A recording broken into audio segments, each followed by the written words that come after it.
had to go way right. Sorry. 6 footers between her and I'd like to welcome everybody to our meeting today. For those of you that are staying to the end, we'll be here a while. But thank you for being here, appreciate it. We had an awesome meeting this morning, or I guess opening event for the teachers, and a great speaker. Anybody that wasn't here, I would love to be able to just rehearse what he said, but it was fantastic. It was uplifting, inspiring. I hope that everybody can hear from him one day, because he's good. We do have some changes to our agenda today. We are grateful for Mr. Coleman and the work he does on our audit, and he has other things he's got to get to. So we're gonna move him to the top of our list here, but we have to get through our consent agenda. I didn't get any forms for public comment today, so we can move on from that. But before we have the superintendent report, administrator report, which I don't know how much, we do have some reporting, but we would like to get to our consent agenda for our board and go over that so that we can move into here what Dan has found for us. So approving, has everybody looked at our last meeting's minutes? The only question I had was Wade Wilson actually here for the work session? No, I already talked to Pat about that. Good. Yeah, Okay. he was not, and we will fix it. That's it. Thank you. I missed it. And so, I totally was. He's quiet, but not that quiet. I remember it being there, but our current agenda, like I say, other than it is, everything that is published in the agenda will be got to, but we're gonna move in, we're gonna have Mr. Coleman first as soon as we get through this, and then we will have, Dion. Sorry, I was fishing for a name in my mind. I think it's Sorry, gonna be Dion. Sorry, Dion. Houston. Houston. Houston, Dion, they're interchangeable. So he'll follow.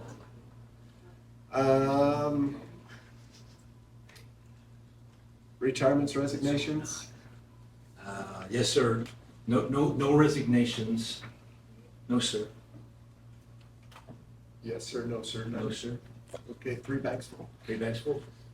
Hiring of staff, I think we have a few of them.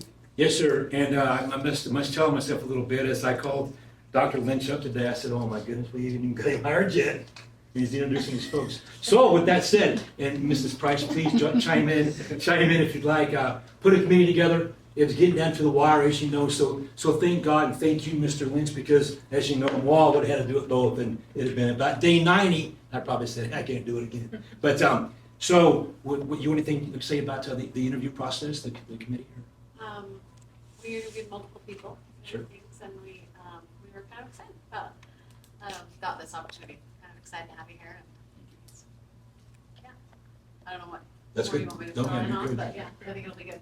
So it was 100% in agreement with the committee, so we'd like to recommend Dr. Lynch to be hired as the Park intermediate principal. As well as Mr. Dickerson's been busy. He interviewed some folks for the choir position, and would you like to talk about that a little bit? Yeah, so we had an interview set up. It was kind of nice.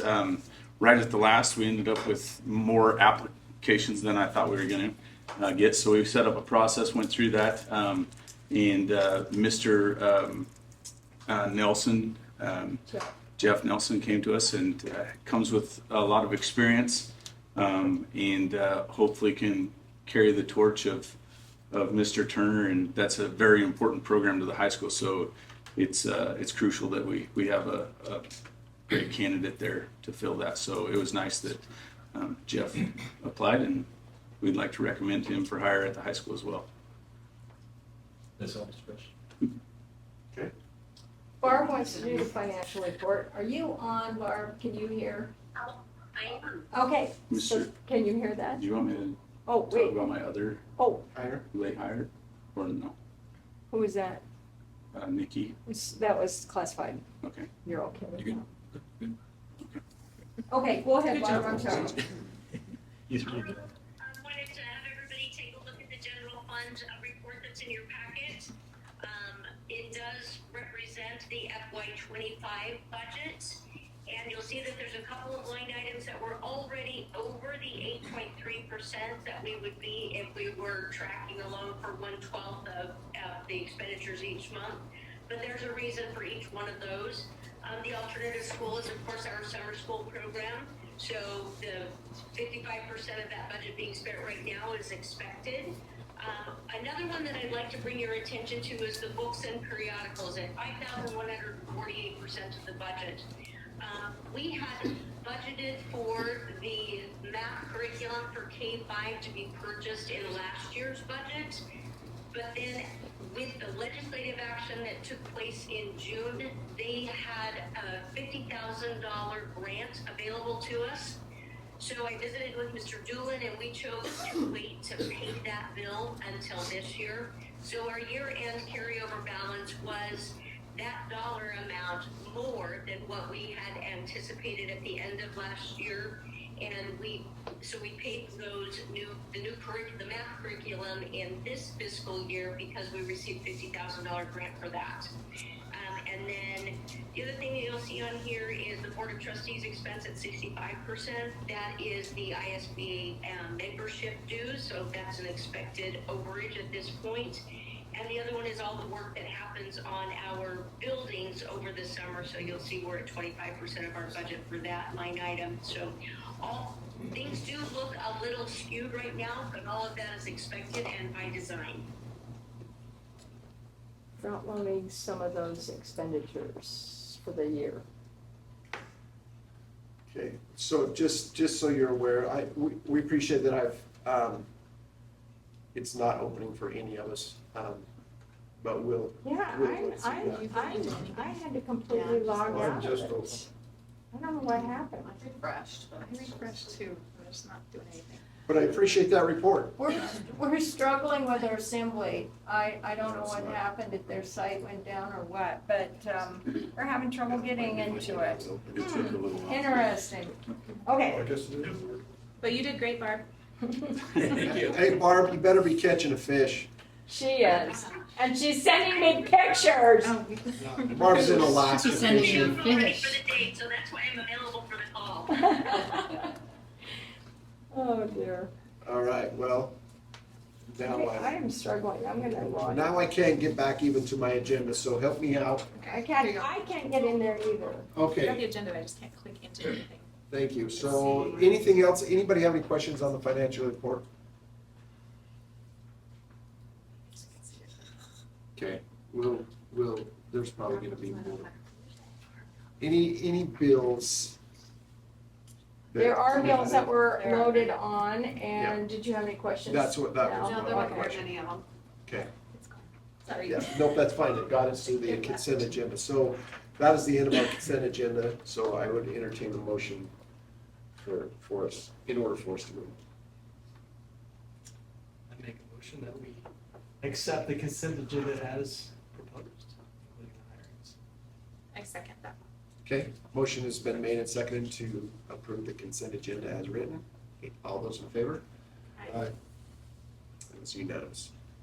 All right, so having the consent agenda over, let us jump into hearing our audit report from Mr. Coleman. Perfect. Since you Are you there, Barb? You'll see. Okay, Sure. yes, we're ready to go. We're gonna move to the other side so you can hear Dan give all his praise to you. So you can't access the audit report currently, is that what you're saying?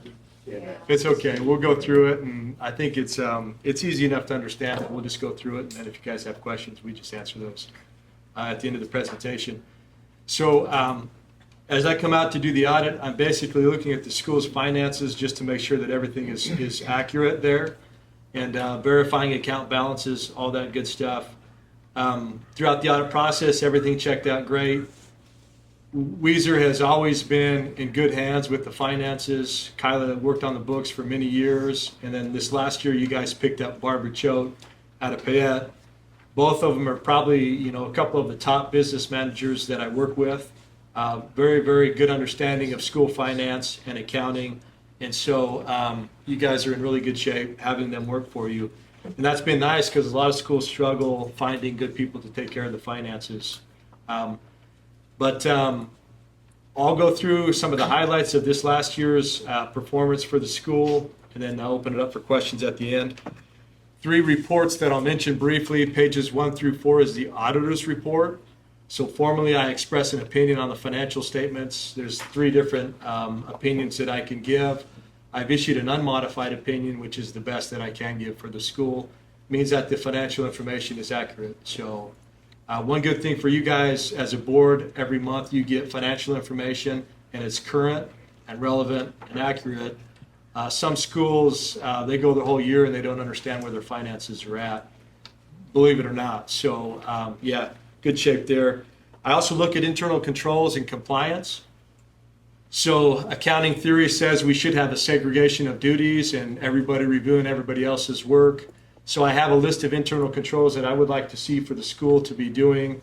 You guys have implemented all of those. Like I say, Barbara and Kyla understand that really well. So over the years, you've implemented those. That is also a clean report.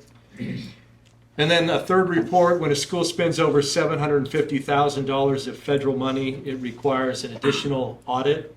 We refer to it as a single audit, but we go through your major programs to make sure everything looks good there as well. So everything checked out okay. So 3 reports, all 3 clean reports. If I look at the finances real quick, in the audit report, school finances are broken down between major funds and non-major funds. We'll look at your major funds. That's where most of your financial activity happens. And then we do review the non-major funds, but we don't go into great detail on that for the presentation, unless you guys have questions on them. But general fund had a carryover this last year, $152,454. So it increased by about $150,000. Ending fund balance was $2,955,946. So if I look at your guys' average monthly expense and I kind of just guess how long that fund balance would last, it's about a 2.6 month operating reserve. So that would last you 2.5 months. Our recommendation is 1.5 to 3 months, and so you guys right there in the middle of that recommendation. Not surprising because your financial staff understand that concept and they make sure it happens. So we have audited several schools by now, probably 30 schools. The lowest fund balance in the general fund that we've seen is 1.5 months. The highest for school districts is like 6 months. So you guys are right in the middle of that. Child nutrition fund, you had a loss there, $174,493. You had a fund balance carry forward that absorbed that loss. So your ending fund balance there was $272,000. Historically, you guys have carried a large fund balance there. I would say probably larger than what the state likes to see. So I'm pretty confident that you spent it down on purpose this last year. So didn't happen by mistake. So By the way, we're looking at it now, so if you have a page, we want to look. page 10. Okay, thank you. Yep, page 10. We just reviewed that second column, child nutrition fund. Appreciate it. The state actually has a max they'd like to see in that child nutrition fund. It's about $250,000. So after your loss this last year, you're more in line with kind of what the state would like you guys to carry forward on that. So, Okay. third column over, plant facility fund. We're just going to drop down to the very bottom number there, ending fund balance, $1,460,882. So doing okay in the plant facility fund. Older facilities require constant maintenance, and so, you know, that money can get spent pretty quick. Nice to have it, but it can get spent pretty quick. So I was just going to point out one other thing that changed this last year, page 43. So early on, the state came out and said, hey, we're going to try to give taxpayers a little bit of relief this year, and we're going to allocate some extra sales tax to school districts and not charge as much on your levies. And anything extra that you get on that, we want you to put it in a specific fund.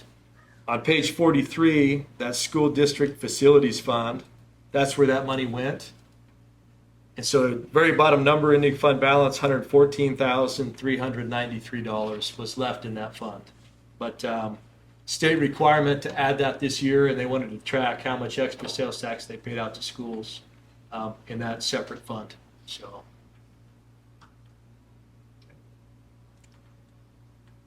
Let's see. One other new thing this year, we tested attendance and staffing. We've never done that before. Is Barbara still on the phone? Yes, she is, and she did a lot of work, and so did everyone else. She did a lot of extra work. She was actually pretty involved in what ended up getting tested. She worked with the State Department of Ed. For us as auditors, it was new this year. They kind of said, hey, we've committed to do this and we want you guys to take it on. So we sat down with several people and said, okay, what makes sense? So it was new this year, but your school provided all the documentation that we requested. Everything checked out good there. Moving forward, I don't know where this is headed. I believe that the state might take this back and review it in the future rather than us, but it was new for us this year. We requested it. Everything came in like it should, so it was good. We appreciate all the extra work that you had to put in to do that. I do too, but the frustrating part, and I don't know if I can speak for you, Barb, but the frustrating part of that was we upload that information to the State Department. They already have it. But yet we had to gather it and have the auditor look at it to prove that what we were uploading to the state was not wrong. I mean, they already had it. That was what was frustrating. Yep. We were duplicating, Work we already done. duplicating what they already had. So we had to prove that teacher A had a master's by showing the auditor that the teacher A had a master's and here's the transcripts, and they already had it because they issued the certificate, the teaching certificate, so they have to have those things in order to issue. So it's kind of a weird, it was weird. Yeah. So I hope they do review it. Yeah. Yeah, I know you did a lot of work on that. That wasn't fun. I did a small number of it, but. Looks like they're trying to find extra staff there too. They have had a hard time hiring this last year as well. And so I think if they can staff a position there, I think that they'll probably take it on in the future. So The State Department? the State Department Yeah, of Ed, okay. yep. That's all I have for you tonight. So I'll open it up for questions if there are any. Any questions? If there were areas for us to look at and maybe have some opportunity for improvement, what? Did you have some that you thought? Yeah, no, I think you're in really good shape. I think that your business managers, like I said, understand all of the issues that you'll face. Anything that I would have pointed out, they've already addressed it for sure. Okay. I think for you guys moving forward, you're going to deal with your facilities and what your plan is moving forward for your facilities. The State Department of Ed is going to run a bond, actually. They're going to run a bond at the state level. And then each school is going to have the option to kick out that facility money all at once or over like a 10-year period. And so that's going to keep you busy this next year to decide what you guys are going to do with that. So I would say make that a focus. But we've begun to talk about that too. So Yeah. okay. Any other questions? You got anything to say, Barb? Other than we love Dan? We greatly appreciate him. Yes, we do. Not only do they do their own school, these gals travel up and down 95, helping a lot of other school districts with their finances, you guys. Yeah, can't say it enough that you're taking good care of here. Nice to see that. Appreciate it. Thank you. Thanks for your time. Yep. You got anything else? You got anything else you want to say? Gotta go. Enjoy your fishing, that's what everybody is showing. Thanks, Mr. Coleman. Yeah, thank you so much. Thank you. Are you having good weather?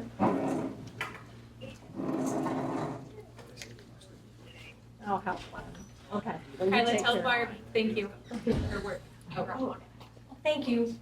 She's already gone, I'm so sorry. And thank you. No, you're good. I'll start. She is, And thank you. they do this Alaska trip every year. She gets to, I will tell you Yeah, this, so- what's kind of fun is we do our audit first. I mean, Dan, bless his pea picking heart, Yes, sir. he gets us, the first audit he does is July 17th, which has always been paid at, but And we are always July 18th, and now Midvale has moved up to July 20th. So we get it done. You will hear of schools that are down into November before they're getting their audit done. So they, the school does not know their financial position really very well. And so here we are in the August meeting, we know where we are for the full year, and it's pretty sweet. I'm telling you, that guy is worth his weight in gold. Well, I appreciate it. And before we have you start, we just need to take care of the action. Yes, that yes, needs to take please. place. So I'm hearing the audit, I'd entertain a motion. I will make a motion that we accept the auditor report for fiscal year 24 as presented by Dan Coleman. Second it. Okay. We've had that motion made and seconded to accept the audit report as presented. All those in favor? Aye. Okay, it was unanimous, thank you. So now that that is taken care of, Mr. Houston. Kayla, what information does the board have available to The look at? board has, I've given them that. Okay. I have, and so they've had the 3 bids, and yes. I haven't done the plans on there, but I did talk to them. I gave them a little synopsis of who was attending when we were doing Okay. it, but that's about it. Houston, you are clean slate, go for it. Perfect. Hi, my name is Houston Head with Schlegel Zimmerman Architects. We were hired to put together construction documents to replace the high school track facilities, as well as do some upgrades to some of the field events and add javelin throw and things. Couple of items going into this project, we knew we were going to be up against a limited budget and a pretty short timeline to get it completed before the end of this year. We opened bids last Thursday. We received bids from 4 contractors. I believe you guys have that information available to you. The apparent low bidder is Triple G Construction. They do meet all the criteria, their public works license. They completed the drug-free affidavit. Their base bid was just over $985,000. And then in order to combat being up against the budget, we did have 4 ad alternates that they could, that each contractor bid on. And I can describe what those alternates are for you in order to help you make your decision. I don't know if we, can I tape something to that? Absolutely. All right, I need a piece, maybe a couple pieces of scotch. I will finish some tape. This will probably make it.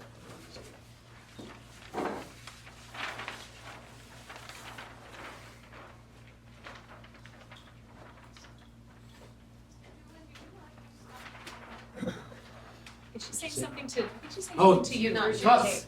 tape? Left drawer. I was gonna say. Yeah, that works as well. Perfect.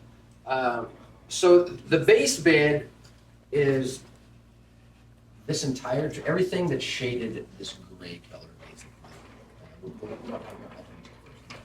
The new track, these new infield ends, new jump pits, high jump area, new pole vault lane. We will I think keep that the would work. existing pole vault landing area and a new javelin throw runway, as well as 2 new shot put pins. Then add alternate A is an asphalt path that will connect the existing parking lot area down here. Currently, it'll just dead end at the north fence line for connection to a future bleacher area up here, as we did revise the track layout from its current layout with the 100 and 110 meter starting and finishing here on the south side will now be on the north straightaway of the track.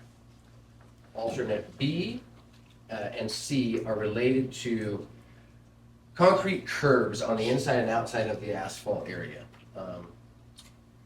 In my opinion, I would advocate alternate C and B over the other alternates if you were going to accept any, because what they do is they're going to protect that asphalt and its and base material in 2 different ways. One, they'll avoid overspray of sprinklers because they'll be 2 feet wide.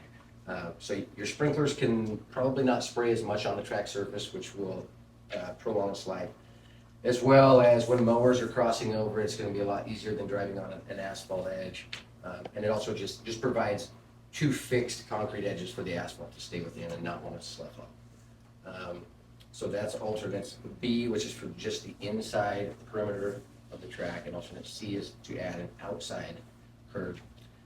Alternate D is to change the track surfacing material from a standard black color to a Weiser green red. So you'd have to get a red colored track with white lines in that case instead of a black track. And that would be for both the track and the javelin area. Basically a summary of what the project is. Also included are 2 new goal posts in the football field area and a significant amount of drainage in order for site drainage for this track to drain. Everything will drain into area drains and be contained within underground seepage beds that are within these 2 straightaways of the football field there.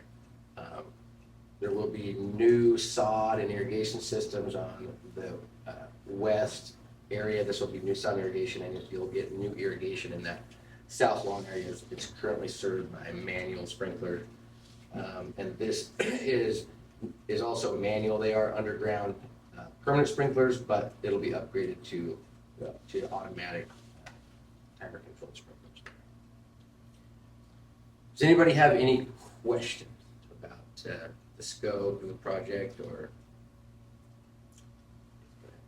Explain the reasoning behind the decision for changing the layout of the track. Is it because we have that existing building in the ag department down there? Or I'm going to defer that to Drew.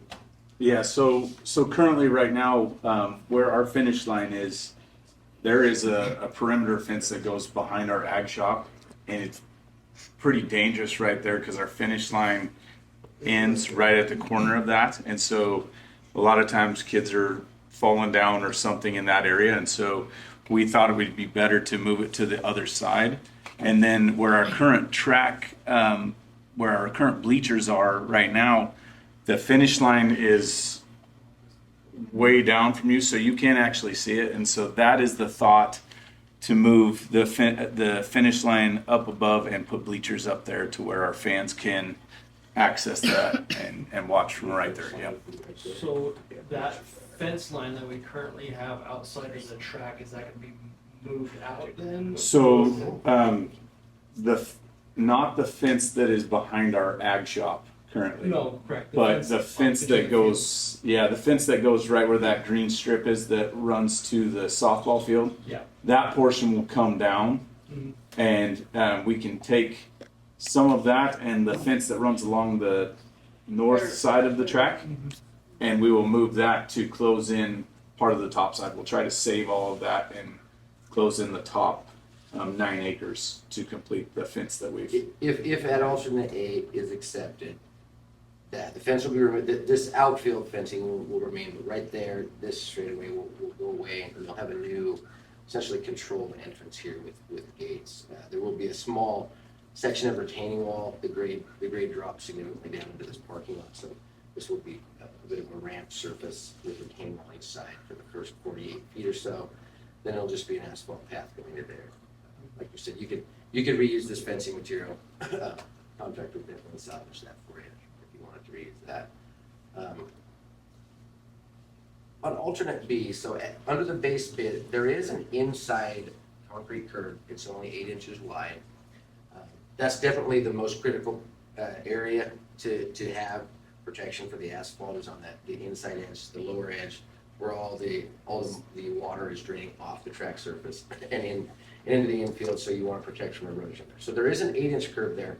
This alternate is just to upgrade it to a 24-inch wide curb, which will give you more protection, more stability, and a little more cushion from an irrigation standpoint to try and keep that irrigation water from off the track as much as possible. Obviously, when the wind blows, but we can do a little better job of keeping irrigation water off the track. The outside of the track under the base bid will not have any concrete. It'll be very similar to what it has now. It's not the best solution. That's why I say I would if I had to prioritize these alternates, I would say that protecting the outside edge of the track in my mind is probably the most important. just from that outside edge of the asphalt. What you're really spending a significant portion of your money here is the infrastructure of aggregate base, compaction, and an asphalt base to put a track surface on. In the future, so long as we protect that, you can always recoat your track, put a different surface on it, repaint it, refinish it, but we don't want the infrastructure below to come apart like we currently have. Where the asphalt is just cracking and breaking up. So those are the two biggest protections for that, is to give it concrete on each side. We can. Now, Drew, correct me if I'm wrong, but the north side of our current track also has a hill, Mhm. Right. and that hill is gonna be included in. We're going to utilize that hill for kind of seating as well as put some bleachers up above. Is our plan. The grade here is relatively similar between this elevation here and then this field climbs significantly as the farther east you go, where it's a pretty good grade difference on this eastern end. Project schedule. The key component is the track surface itself and the ambient temperatures in which it can be installed. So, in talking with the apparent low bidder right now, they really, in order to get it done this year, they really need to get started as soon as possible on it. Weather could hold out and be great and warm on November 1st, but it could be really cold and rainy starting in October. So 50 degrees and rising asphalt temperature is the actual specification that they want for applying that. So, like I said, I can't predict the weather, but in general, early mid-October, applying that is probably the safe bet. You start pushing out any farther than that, and in order for them to get to that stage, they need to start, Yesterday. Yeah, he sent me a preliminary kind of schedule of what he'd like to do, and he'd like to sign a contract by the end of the week and start next week if he could. So he's obviously done these before. Yes, he has. And the project superintendent he's going to have on this was involved with Boise State's performance track and their practice track, as well as another track. I can't remember which one exactly right now. But yeah, he has done this type of work. He is a general contractor. He's not necessarily a site-specific contractor, but the subcontractors, as far as the asphalt contractor and the actual track surface applicators, that's their job. That's what they do. It would be, I know some of you maybe have heard the track doctor in some previous talks about replacing units. That is who would be installing the track surface.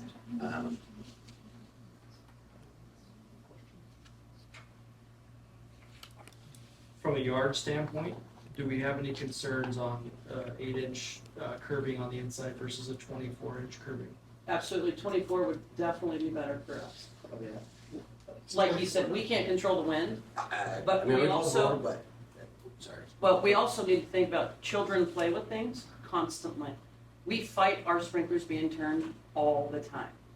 And so if I have a 2-foot gutter versus an 8-inch gutter, that helps us tremendously. Is 24 inches enough?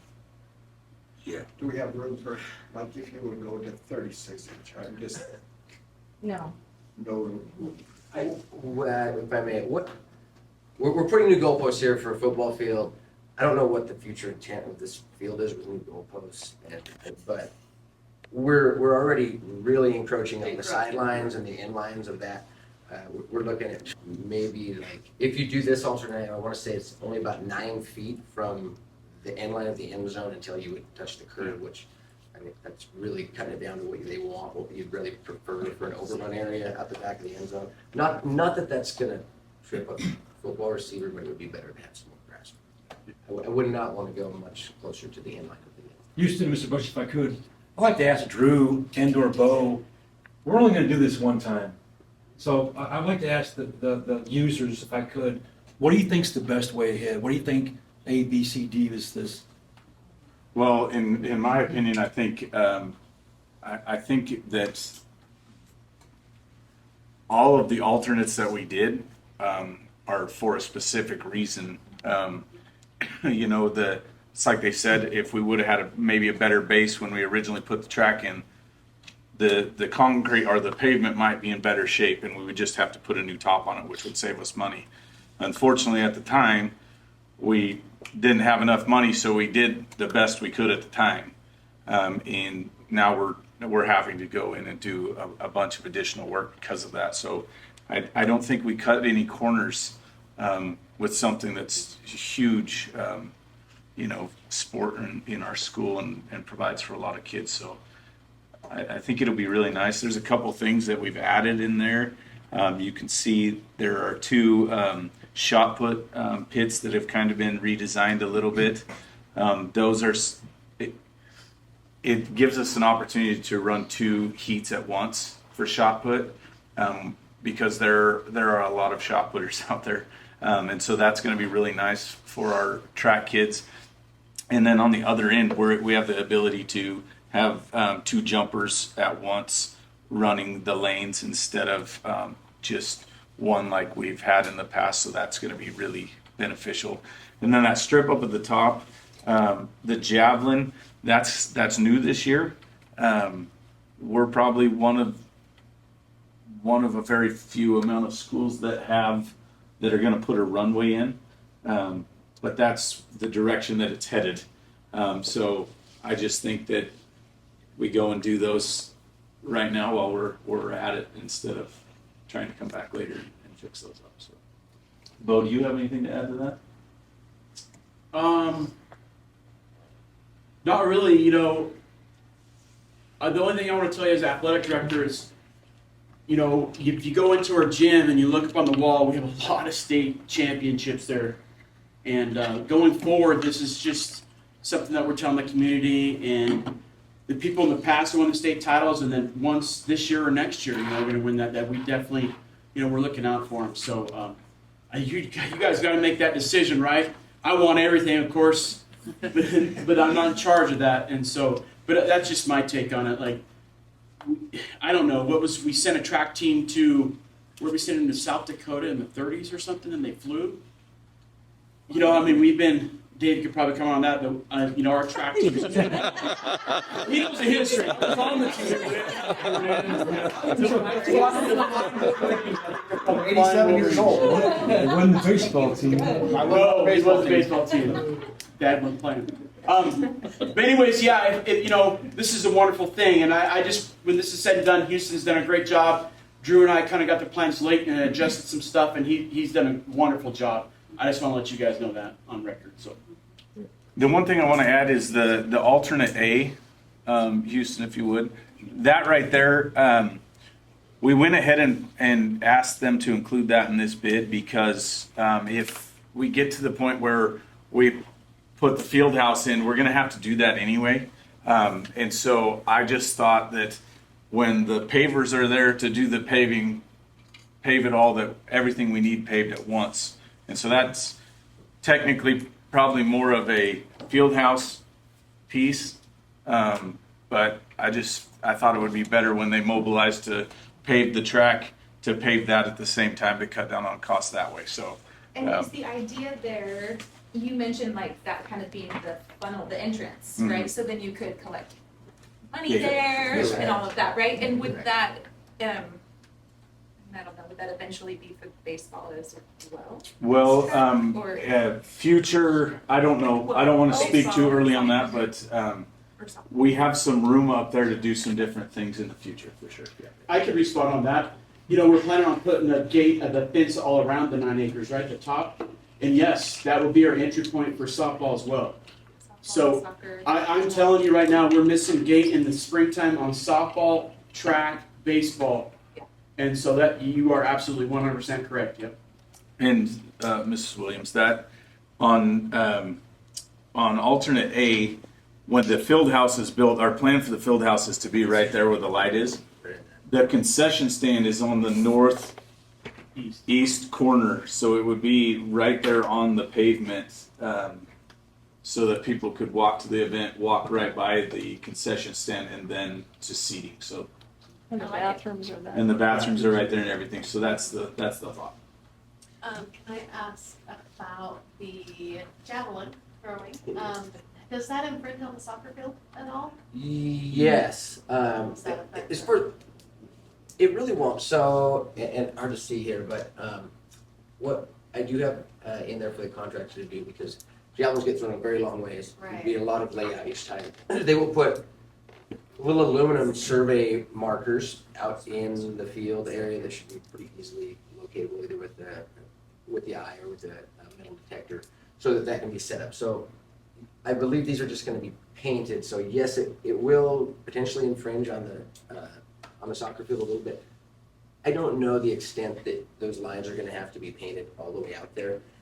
All the way out there is like United States high school record type distances, which I highly doubt, which Idaho doesn't even come close to And they're different as a state seasons. record, so I don't. Mrs. Price, Yeah. the runway will not impede on the, It would just on be the the lines field. of. Correct, yes, running It's just just painted a lines. vector that comes out that would, Correct. that That we makes would kind sense. of run tape to or paint. And they're opposite seasons. Yeah. Correct, there you go. Well, yeah.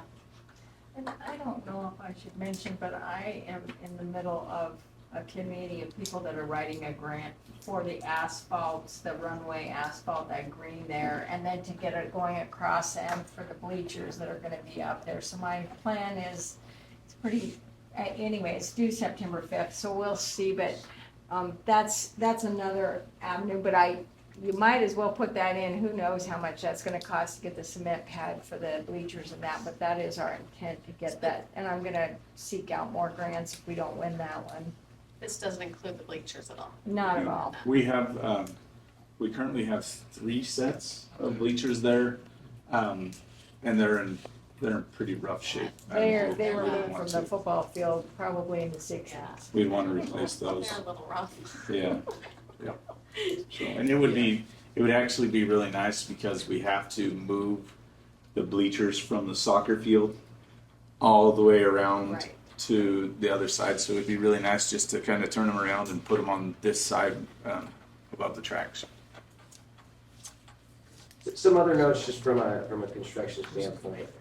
This entire existing fenced area basically is going to be off limits for school district use for the duration of construction. So obviously there's going to be some relocation of football practice and so there, it's going to stay fenced. So, but we want to instruct students not to try and go out there and mess with anything. And another note on budget is that in looking at that bid tabulation, another line item you should include would be a 5% flex fund. So, 5% just as we're tearing up this old track, we don't really know what the base is. We've heard rumors that there were cinders used originally under the track surface. We're kind of unsure on the exact overall depth. The goal is to remove 100% of whatever poor aggregate base is there and get down to some good soil. We do have a unit price if over excavation is needed that the contractor fixed at bidding time per cubic yard, just so they can't really try and hold us over a barrel down the road when they say, oh, there's some bad soil there, it's gonna be really expensive to dig it out. I would definitely hold a contingency of 5%. And if that 5% doesn't get used and you would like to spend it on the track, the only, alternate D is the only one that seems like it could probably be accepted near the end of the project. That's the one that makes the track red. So because we'd be done with all the earthwork and where any of that contingency money would likely be spent. And I think at that point we'd be down to finishing touches. So if the contingency was still there, and that was an option that the school district would like to do, that would be kind of an even trade, I feel like, dollar-wise, contingency if we were able to get through the project without spending it. Did any of these bidders come in with, or maybe you know the answer to this, how much longer a red track would last versus a black track? Great question. Don't have the answer to that.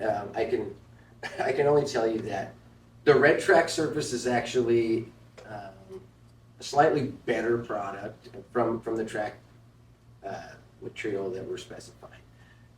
their black track surface is basically, you've got your asphalt base layer. They build up black rubber, cushion material, and then there's kind of it's not really a paint, more of a coating black finish on top before they paint the stripes.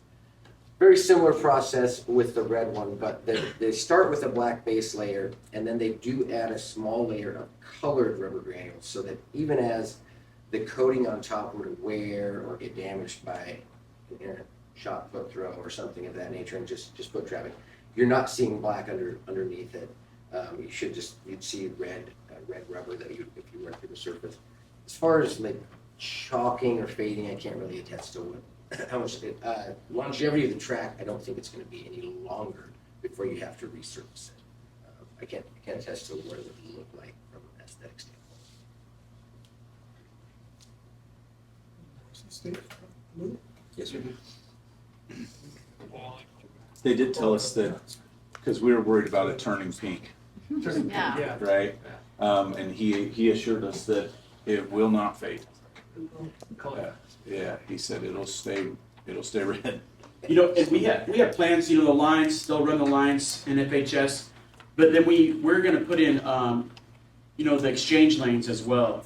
And so we have a kind of a nice idea that if we can get gray, they can tell us, we tell them the paint color, and they can put it down. That's part of the whole bid process. But we want the exchange lanes nice and gray, and of course we want Wolverine somewhere in there. But they said that's at a later time when they come and sit down, kind of the idea. So we definitely want to make it Wolverine.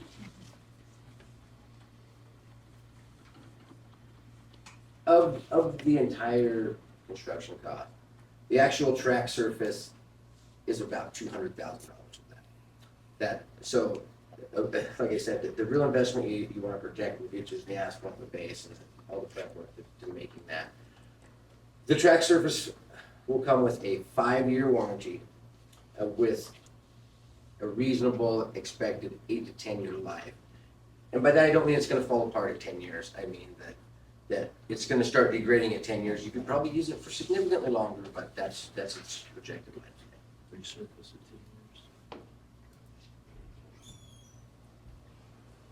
Any other questions? Thank you. Appreciate your time. Thank you.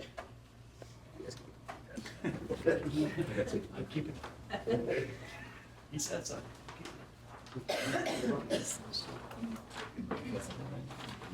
Yeah, I'll take it. I'm speaking for Mark. She and I have Sassy did come. She's on our plant facility, what we were putting in for levies. And we would eat into some of our facilities, but we could do the whole project. It'd still be okay. Yes, I'm sorry, yeah. I don't know if you have some of these I just wanted to verify. I was gonna say, I'll tell you what, that's why you have the architect firm you do, because I don't know a specs, for track or any building really, and they go through it with a fine tooth comb and say they met every part of our spec, and so, and these guys will manage it, and he has worked, Houston, you've worked with Triple G, you can speak to working with I have, construction companies, so, what do you have? What do I have to say about Triple G? Yes, how would I will say that I personally have worked with them from start to finish on one project, just finished up a month ago, about a $1.7 million remodel in Nampa on a fishing game building. They did a great job, got it done on time, and it was a very, very difficult, short window timeline to get it finished for the new tenant, and I have no complaints about their ability to get it done. I do become personal friends with the Triple G guy. He said they're on the phone a lot. I do have a question is to the board. What would the expected timeline on a decision be for how you guys want to move forward with the project? And I said we're gonna do it tonight. Okay, perfect. All right. Including the alternate. Ordering the hard hats. Okay, perfect. Is there any tractors running right now? Yeah, right, yeah, he's ready to go. All right. He's up. Yeah, we're So, gonna set that up, groundbreaking, almost. so another thing that, Thank you. thank you. I don't have any other questions, sir. I just wanted to- You did great. I will let you know, unless you're staying, okay?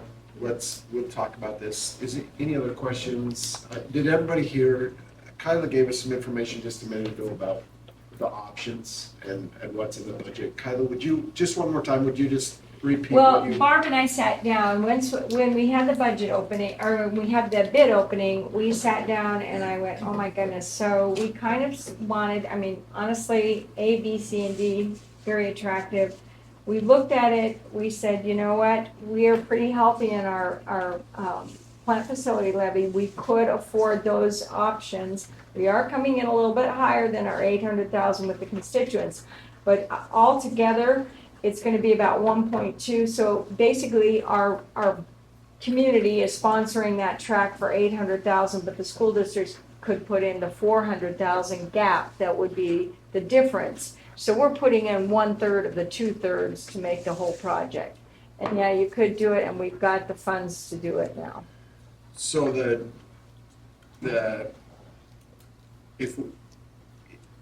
when we accept these, which one, A, B, C, and D, we need to talk about the concrete, absolutely, but is D the only option that we could kind of hold off to the end? D, yes, D. All the other, any of the others, we need to know when we start. I mean, A could be postponed as well, but it probably makes sense to have the earthwork and But asphalt D, all because together. D is the color of the Yeah, paint, D's the okay. color. Okay. It's up to you. It's up Yeah, to you. no, that's what I just was wondering. We've is looked at what we all of need to it and accept said we can tonight. support all 4 options. If you wanna just go straight forward, that's fine. Secondary question on that option alternate D, is there a timeline where that Could be accepted. Yeah, I'd have to talk to the contractor and see, obviously, I think there's some different materials that would have to be ordered. That's why I'm wondering if you Okay. should do it today. I don't know, I am just speculating that that one could be delayed more than any other alternate. Consensus, what's the feelings from the board as to? I say all of them. Go with all of them. Okay. Well, I'm just, in the scheme of things, you know, you're talking about alternate D. I mean, this, on here, it says 47,000. I'm just thinking, in the scheme of things, I don't know. And if you We would be wait on unique. that, We would be unique, I will Yes. tell you that. if you waited on that. We're Wolverines. We're the Wolverines. We are unique. That's a good thing. so, It is a good thing. just being me, you turn the track around and you face that 110 meters toward the west, your school records are gonna stay in place for a bit, at least from a home track standpoint. Not breaking any records in the 110 meter hurdles running west into that wind. And the sun doesn't really affect, it's the wind. That's not a concern, I'm not saying to hold it up because we're going the other direction, that's just me being me. I had a record, I'd be like, sweet. There are some people in this community that Tell are us. like, yes. You and me both. I wouldn't be on that record.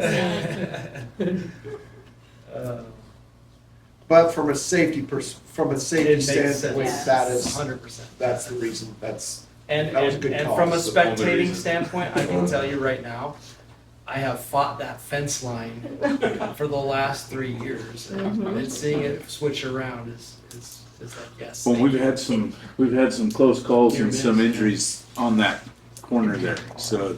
Is there, I'm trying to visualize it, is there a reason that can't be taken out, or would that not solve the problem anyway? Well, the problem with that fence could be moved closer to the building. But the reason it is where it is right now is because that's where all their storage is for all the ag supplies and things. And they have a, kind of like a garden thing out back there. And so that would cut into that. But I mean, if we really wanted to move that fence, we could move it closer to the building. Are you gonna have to move it for construction purposes? No, they didn't think we would need to move it at all. They thought they would be fine where it's at. He did, I don't know if he told you, but their, I guess it would be like their offices. They're gonna park those right along the ag shop. The entrance that goes to the track, there's concrete there, or pavement, I guess, and they're gonna park it there, so they'll have to plug into the shop. So there's gonna be, you know, our ag building there is gonna hear some noise. So. And we haven't talked about it as a staff yet at the high school as an admin team, but we're trying to figure out, you know, we have a lot of high school student parking back there, and that's all gonna need to change. We wanna keep our students as far away from the construction zone as possible. So we, as an admin team, are gonna have to talk through some logistics of how we're gonna do that. We might have to keep some semis out of there too. Yep. Oh, on the, You have to change the bus run? I don't think we will. Their entry point is going to be just would be, I guess, east of where that of A is going to be, that lane. There will be, we'll have to take the fence apart. They'll go through right there. You know, they're going to tear up that grass, but we're going to plant that grass back. But that'll be their access point right there. So it shouldn't mess with our bus lane or anything. Any other questions or? Was there any consideration for lights on this bid? We didn't look at any lights That's on part this of bid. that's part of my grant. Or grab lights? Um, So the poles that are currently there, the 1 or 2 nightlight poles, those are gonna go bye-bye and Mhm. Yeah. I would imagine we'll keep the poles that we have there.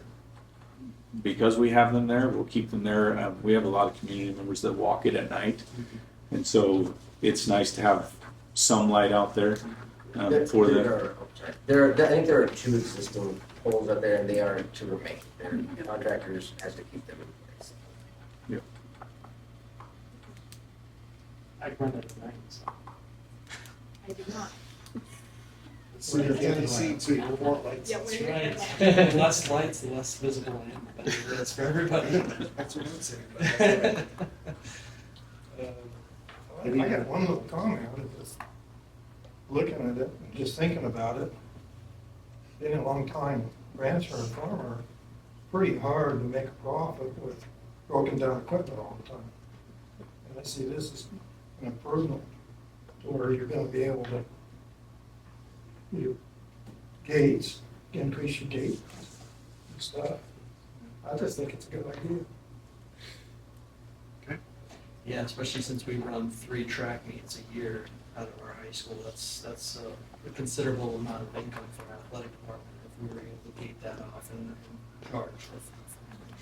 And in that grant process, Cambridge and Midvale both wrote letters of support because we host their home track meets down here, so they use it as well. And then the Weiser Rec Department wrote one because they like to utilize it for a kids track program that they have, and then the Boys and Girls Club will eventually move up there by the institute, up at the old institute there, and they plan on using it when it's not being utilized. So there's going to be a lot, and there's a lot of community members that walk on the track, so it's utilized a lot. Well, certain springs we have McCall come down and use it. Yeah, Mhm. yeah. It's gonna be used. Football team will have to do something different. We do have a plan, we have a plan in place right now to move them. You know, if you say we're starting tomorrow, they'll be moved. We already got plans in place to protect moving their equipment, moving them, and so. Okay. Any other comments? I would entertain a motion. I kind of like and I guess I hesitate because of the thing, but I do like the idea of the alternate D being held on if we can, and just in case there's more in that excavation that we're not anticipating. I don't know. I mean, I like red. I'm not opposed to red by any means, but I'm also, I like to err on the side of conservative, I guess, with our budgeting. That's my only Gives us some thought. cushion. I don't know. Yeah, the only, Could that, sorry, this price that we're seeing, if we don't take it right now, and then we say, oh, we decided we wanted to do it. I mean, just how things are going, could that jump up another 10 grand It or is whatever? possible, give me just a second here. I feel like we have 30 days, no matter what, that price is locked in, but that was from the bid day of last Thursday, I believe. Let me, oh, And that actually, I comes did change that That's gonna come to out 60 of days. general We have fund. 60 days from last Thursday to accept that option at no price. that's a really good question. I like that conversation as well. So we've got a time frame that we have to, this particular part's gonna come out of our general fund Right. and not out of the levy fund. Or plant facility. Yeah, plant facility, so, And now that, what I will say is, you have 60 days to accept it without an increase in price. It doesn't mean that the contractor might need to know before 60 days to get materials here and Yeah. get finished on time. Well, that's the- But they can't, they Better off won't now. increase the price. yeah. I just wanna make sure that if we can get it done early, that's the best thing for our next track season. And I definitely wouldn't want to steer you into not having enough contingency for a project that's a big excavation site project. But I feel like a majority of any contingency money will be spent pretty much right during demolition. That's when we're gonna find out what gets broken, what wasn't found, how much extra excavation is gonna happen. After they're building the track back, which would be definitely within the first 30 days of the project, I don't see a lot of unforeseen things popping up. So we approved this amount with with A, B, C, and D, and within 30 days, we find out that there is something different. Would they have already ordered that red, if that's what we did? Do you have any, is that a general enough question that we don't know? Yeah, I don't know, very likely, as soon as we tell them what they can order, they're gonna get it. Yeah, okay. Okay, appreciate that. Any other? Do we have any idea for how long materials take to move? I do not know what the lead time is on track. track materials right now. We're in Weiser, takes 10 days It's longer. not an Amazon Prime. It's not a prime. Even that's not. Well, once we approve it, then he can go ahead and start checking in to what timeframe is. So if you approve it all, then we'll have that within the 60 days, if they can order it or not. Is that about right? Are you, approving all the alternates? Yeah. Yeah, if you approve them all, I mean, that's obviously the best case scenario from the contractor and feasible construction standpoint. They're gonna immediately be providing submittals for that product that we can review and say, yes, that is what we want. That's the shade of red that we feel is acceptable and get that information clarified. Because there is a submittal procedure that does take a little bit of time in there as well, besides us just saying, yes, we want that. Can we approve ABC, ask you to go back to them and say, will you check and tell us how long the red takes? Yeah, I could have that information to you probably by 8:30 in the morning, I would guess. No, yeah. That won't take its back. You do have the funds. Yeah. Okay. The funds aren't there. I'm just trusting Kyla. She's telling us we have the funds, so I just don't know why. We just got told by Dan we can trust. I know, I'm just not sure why. I will tell you, Barb and I sat down and ran the numbers, so. No, I appreciate The that. two of us did that. I know they appreciate wouldn't this lead us conversation. astray. I completely understand that. Yeah, so thank you for the conversation. Any other, does anybody have a motion they'd like to make? Are you fixing your motion, or are you gonna stay with your I motion? think, did I make a motion? I don't No, know. she had a question. okay. She No, had I a just asked question. a question. Okay, I went to okay. that and she had more I'm questions. sorry, when he asked for one, I just asked a I question. had to, Yeah. it was written down She wrong. had your motion. I have to think about my wording. I haven't done it. Well, I guess I'll make the motion that we accept the bid from Triple G Construction. I'm gonna say including alternates A, B, C, and D, as stated. I'll second it. Okay, there's been a motion to accept Triple G's bid with all 4 alternates and seconded. All those in favor? I, Aye. We'll arrange a Aye. day for the, Okay, Okay. so, I don't know, I can't hear it unless it's a time. So, that's the board chairs. So it has been accepted with all alternates. And I'm going to add to Houston's, presentation and say, go. yeah. Yeah. Also, and this doesn't have to do with you, I've had some questions in the community. Now that we've got this, it's finalized, we're gonna do this. There's some rubber on the existing track that can be valuable to some community members to maybe get a piece of it, go out and cut a piece, square out of it. How does everybody feel about that, and when could we do that can they do that anytime now that we've made that decision, or is there a time frame that you want to say, okay, wait, School starts on Wednesday. I think that would be something that they would probably have to coordinate with Bo, okay? because we would probably want one of our admin out there. Yeah, no, I get it, I'm just throwing it out there, I know one But I- person specifically that would like a piece of that, and I don't see why that being an issue. What I've been told is that it is extremely hard to get up, except where it's bubbling. except where it's bubbling, yep. Okay. So, if they want a piece of it, they can. I know that's what I was thinking. Go you get it. say when you get a hold of me tomorrow or Okay. whenever, so we can get a photo op on the Piece. Yeah, I'll, shovel. Did you have? No, I can work with my admin, we can work something out with that. Okay. Then you could do that. Absolutely. You know, you had a couple people that have the Yeah. records. Yep. that- You're right. I so get it. Since Alex is here, can we make sure that we make it clear that it's just not anybody go up and, well, Right. let's make sure that we have communication with our high school admin staff. I just wanted to make sure that we. My worry is when are they starting and when are people going to Right, come well, and it get it? will So, have to be immediately, so we gotta know when they Yeah. can pull equipment in there. The contractor may be able to accommodate by leaving a piece of demolished track somewhere out there that people could kind of mix off of or something if we had to. All right. I think it needs to be very organized. That needs to be a very organized place. It's asphalt. So Mr. Here's a Jordan, piece of your yeah, track. moving back.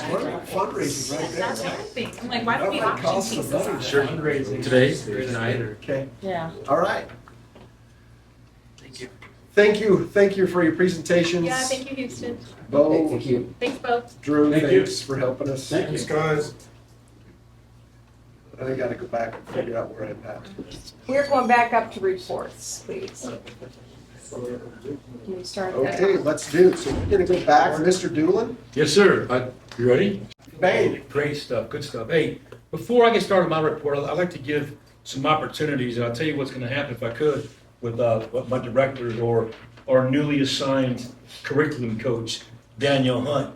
Talked a little bit about it this morning, and with our emphasis on increasing test scores or academic achievement, we're trying to put things in place and some strategies that will help us get there to where we want to go. So Danielle, please share with us what you have.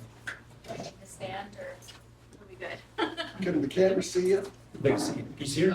Can you see? Good? Okay. So I am Danielle Hunt. I taught second grade at Rainier for a few years, and then I moved into what was considered the reading facilitator position about 4 years ago. And that title has changed multiple times in the 4 years. Now I'm currently the K-5 curriculum coach. So we're trying to get some consistency from Pioneer to Park School and increase those test scores. I will be tasked with helping the teachers navigate the new reading curriculum that we have at Pioneer Park. They did have it last year, but not as much support as they felt they needed. I'll be assisting with the new math curriculum at Park School as well, and then going into some the testing and with the as far as progress monitoring and interventions go, trying to fill in those holes so that our test scores will increase. One of my other job responsibilities will be to collect data from all 4 schools and be submitting that for your guys' monthly meetings. At the K-5 level, we'll be using the ISIP, the iStation reading and math. And at 3-5, we're gonna try to possibly get some interim ISAT assessment going so that we can start kind of get a baseline where the kids coming in the fall-ish time, and then help them better prepare for the final test in the spring. But I will be also collecting the data from the middle school and high school as well, but working specifically with Pioneer Park. And I will be coming quarterly if you have any questions on any of that data. Thank you. That's a big job. I know. Because it's so important right now, because we've done the mapping piece. Next is the vertical alignment piece, and there's where Danielle and Wendy Clark's gonna come along and help us move in the right direction, so we're not overlapping between Park and Pioneer, and we're moving smoothly through all the grade levels, and the end goal is to raise our academic achievement, so. All right, any questions for Danielle? Okay, I have little ones at home, so Thanks, ma'am. thank you.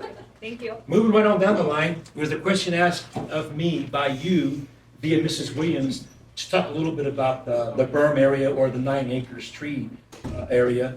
And I thought versus me trying to mumble through it, let the horse's mouth speak, so to speak. Okay, so I have purchased some root and sapling killer. I did apply half of that application today. I can only do that under 85 degrees, so give me time, I will get to it. We are filling in and leveling the existing berm. Currently, we have 12 loads of 26 yards that was donated to us to make that happen. I need 5 to 6 more to move forward.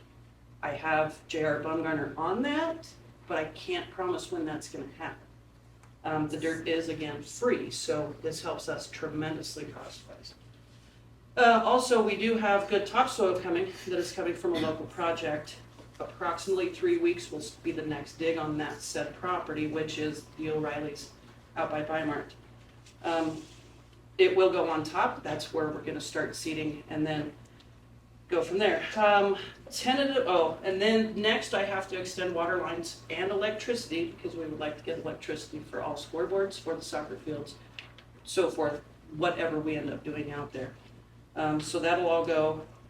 Tentative tree planting, I'm gonna say late spring, early summer of 25. I need to know what trees we're going to plant so I can start making the calls to which places, who's willing to donate. I do have Franz Whitty, I hope, on the hook, but we need to know what we want to plant, how much we have cost-wise. So that's something else we need to discuss before next spring.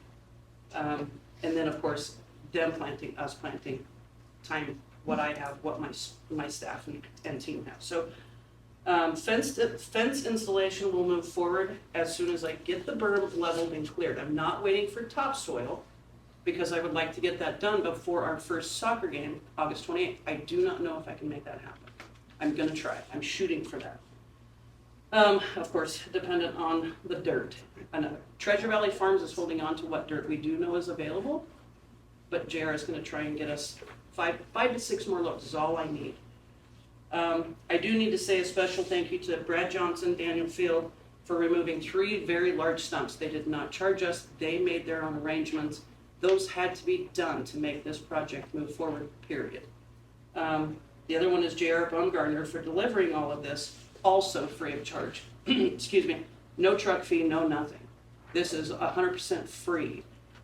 Also, Weiser Fence and Lumber has loaned me the skid steer and the plate compactor for the middle school road mix, free of charge. They're willing to let us do what we need to do because we have helped them through so much this year. So I have to say thank you to the community. This would not be possible without all of this. So without the help of the neighbors, community members, and local businesses, of course, we as the district thank them all. So, any questions? That's really cool that we have so many people. Absolutely. Good talk, Sue. I like how we said that. Yes, well, we'll probably get them a little something else. Yeah. Sometimes we try to get like Appreciate cards at a local Thank you so much. business. That would be Thanks for really that update, Jeff. Absolutely. That helps us be able to answer some questions as people Absolutely. ask us things, so I appreciate it. Absolutely. Any questions for me? I think that answered the questions. Thank you. That's awesome. It's exciting. All right. Appreciate it. Thank you. Continue to move on down. Well, I'm going to skip May for a second and come back to May. Mrs. Thatcher, I know you love speaking in front of folks, so please share with us about the new grant that you just received. Go ahead, you can read it. You can sit down. Yeah, not good at this. I did write something down though. Okay, so in April, we applied for the fresh fruit and vegetable grant through the United States Department of Agriculture.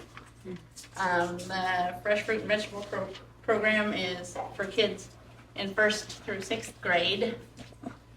We've done it in years past. Well, on Friday, we got word that we received the grant again. So, Park School has a total of $16,950 to spend on fresh fruits and vegetables. It's almost impossible to do because I tried. And then Pioneer has $31,275. Any questions for Rachel? Thank you for doing that. I know Yeah. that's kind of a big deal. It's such a great program too. Yeah. And it's been really fun that they introduced them to a Like lot of interesting new things. different. Yes, when my kids were there, they were Yeah. just, It's really cool that they got that.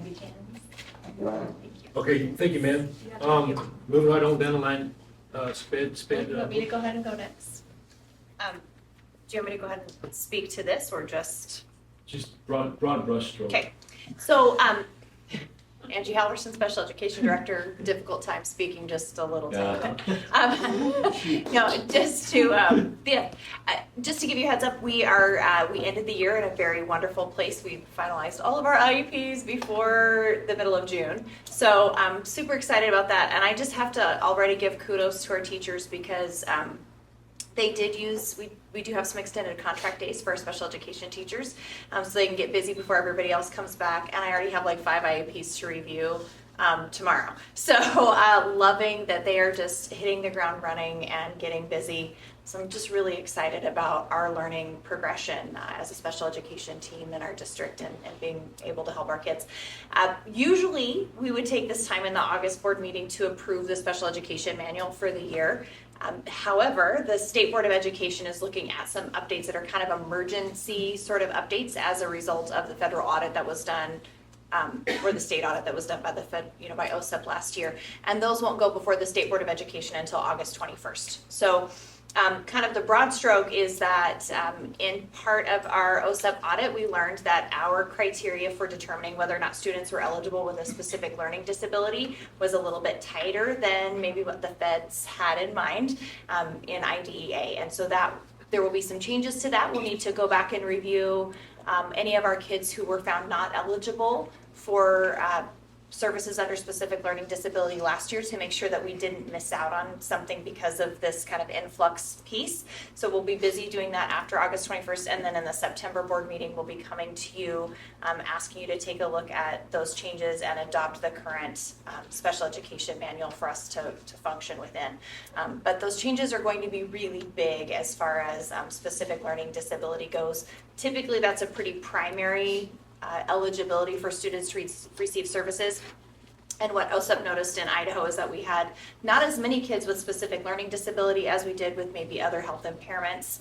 And that's So we were here in other health impairments, here with specific learning disability, and typically those balances are shifted a little bit the other way. So we'll have we'll have to look at the way that we start in the first place with Tier 1 instruction and how we ensure that all of our students have access to grade level instruction, to ensure that they've all had access to response to intervention, and that we have those things systemically in place. And that's a big part of our work this year within the district. So it'll be a little bit of maybe flying the plane while we're building it at the same time, but perfect place for us to kind of rebuild and start over with that. So just know there will be some big changes that come, and I anticipate, as with anything that changes, there's pushback because we all need to learn the new way ahead. But otherwise, we have great staff and a great team, and our SLPs are the same this year as they were last year. I'm so excited, and we're ready to rock and roll this year. So any questions that you might have for me with regard to special education? Are you fully staffed? What you need? Yeah, I think so. From what our plan is this year, we're fully staffed. I anticipate that our needs will change as we move throughout the year, as students come in, and that's been kind of our typical, like, students come in, not too many have been leaving. That's okay because we love all of our kids.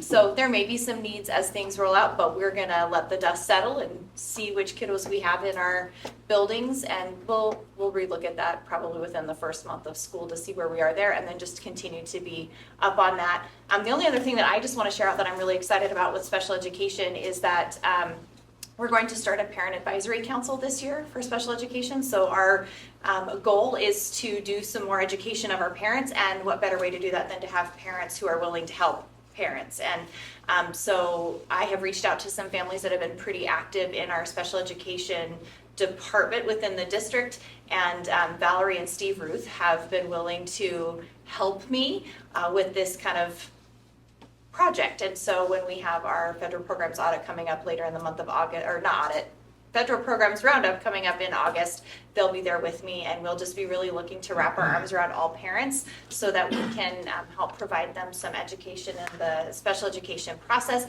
but then also just to learn, like, what is it that parents find is going really well with our special education programs within our buildings, and what are some of their frustrations or their wonderings or their worries, and how can we just help embrace that whole process, because it can feel like you're all alone with a student with a disability, and there's just so many families here who can help each other out. So we want to bring that component to the district. So I'm very excited. That's awesome. They'll be great too.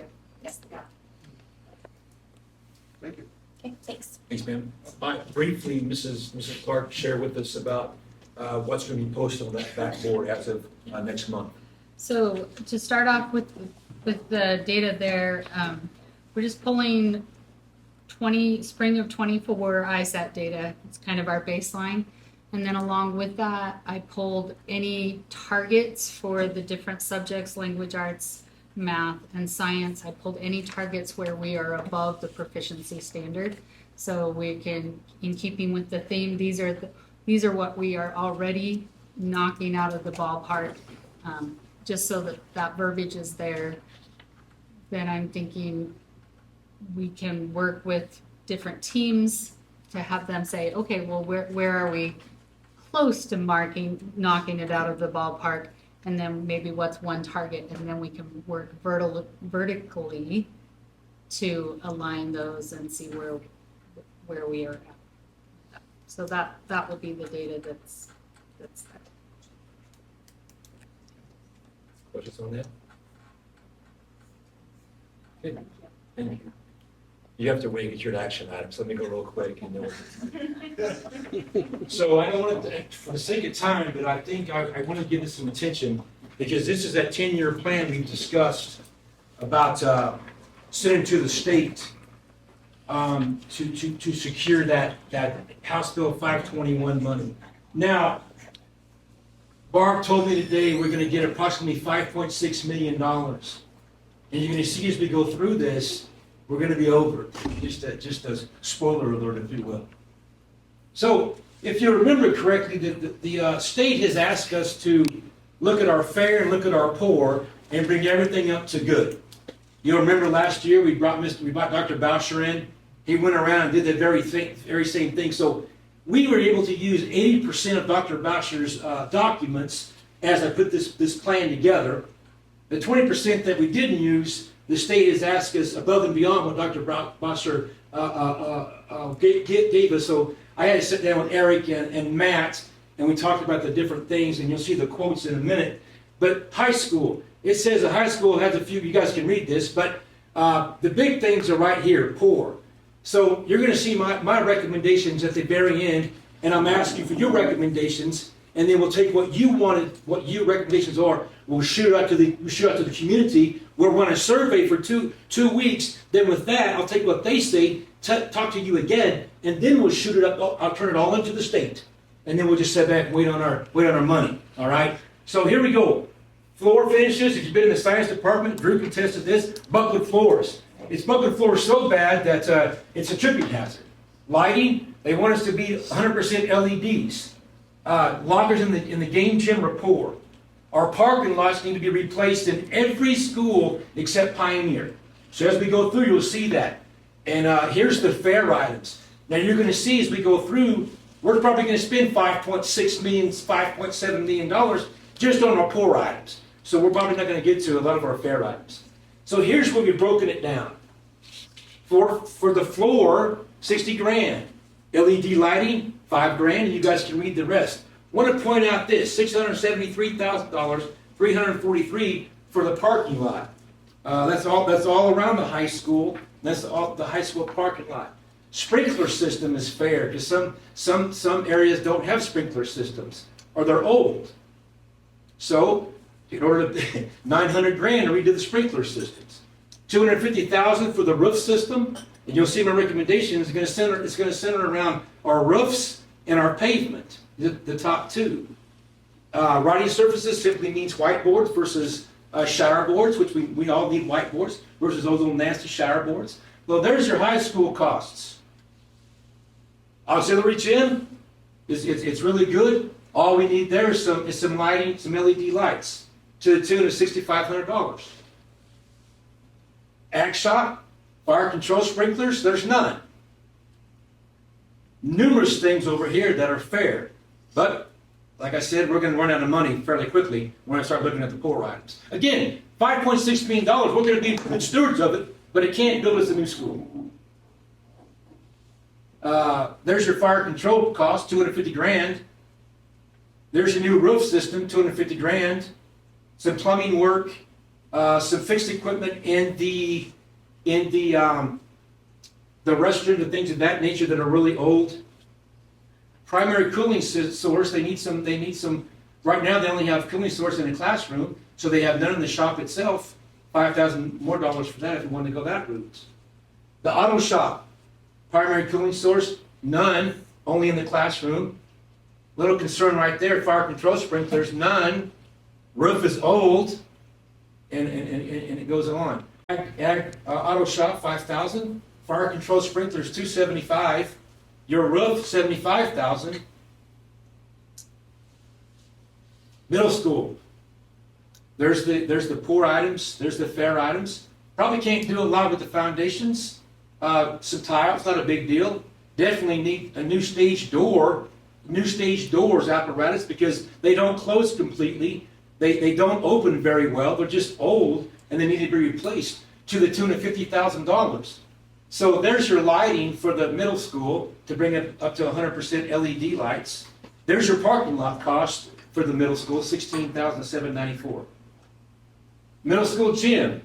We can spend $5.6 million probably in the middle school gym. But there's their poor and there's our fair items. So roof, $250. You guys can look at the rest. Fire control, because there is none, $150. And I didn't even come over here because there's no way we're going to go in and replace the ceilings, the plumbing, the stairways, or the floors in the middle school gym because of the age of it, and because we start getting in there, we're going to have a bigger issue than if we just leave it alone and use a Band-Aid approach if something really happens in the gym. Park school, it's just about as needy as anything in the district. Windows, $290,000.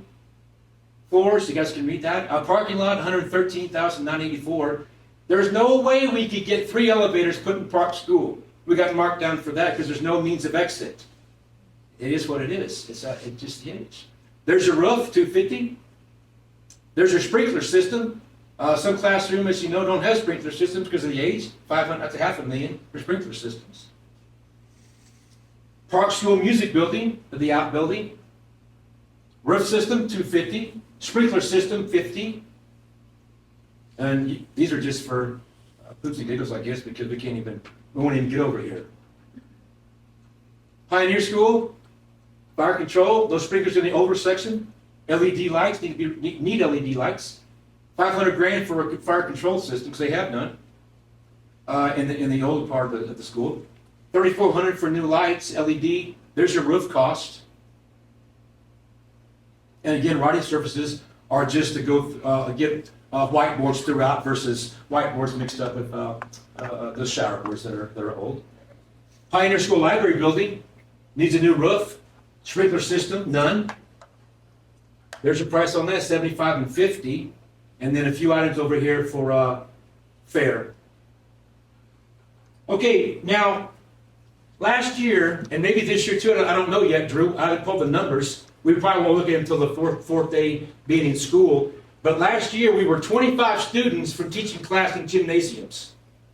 So with this money, we are able to add to our buildings. So I went out and did some research, and we can get 2 portable units for $530,000, plus $80,000 total, $40,000 a piece, for them to come in and set everything up and do everything. They'll do it all for us, and they're out of Boise. So ready, we'll go to the next slide. Here's my recommendations. Roofs, parking lots, LED lights, portables, sprinklers. Now, do you remember how much money I told you we had approximately? 5.6. What's that say? So we're going to have to, and you guys are going to have to tell me, first of all, I'd ask you if you got to give me your recommendations, if you could, off these top 5. And then I'll go through and chip some stuff off to get us at the 5.6. And then I'll shoot what you guys say, like I said, out of the community. I'll be happy to answer any questions. How many students do the portables? 20 to 25, I believe, Mrs. Williams. It's like one classroom. One class. Mm-hmm. Where would they go? The high school? High school, yes, ma'am. Do they have bathrooms? They do. Mm-hmm. They do. They come. ADA approved. ADA approved. Plumbing connection, data, fire alarm, site prep, city permits, blah, blah, blah. Anchor, skirting, it's all there. It's all there. They'll do it all for us.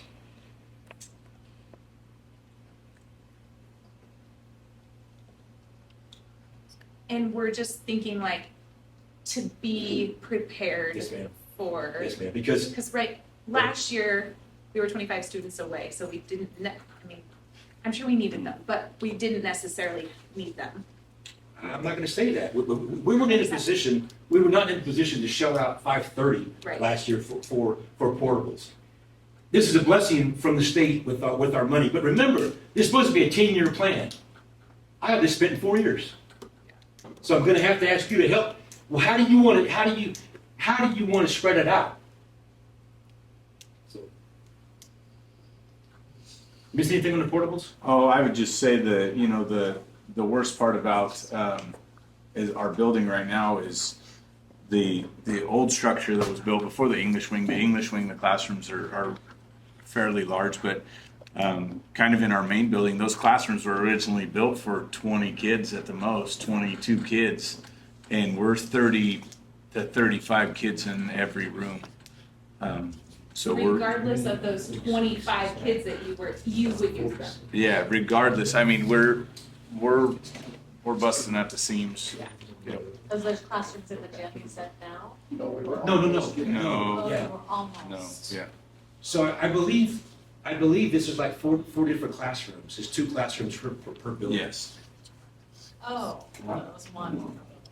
Okay, and it would house like 40 to 50 kids. Right, so it's not just the one. Yeah. So yes, ma'am. Thank you. Okay. Yeah. Go to your next slide. No, that's it, sir. Oh, I thought. Oh, yeah. Go back. Recommendations. Yeah, that Yes, sorry. Damn, those sprinklers are expensive. Yeah. When you don't have any, and you got to. Crazy. And that's just That's not saying when they get into it, are they gonna see, what are they gonna see when they get into these older, the older structures, so, I don't, LED LED lights, yes, sir?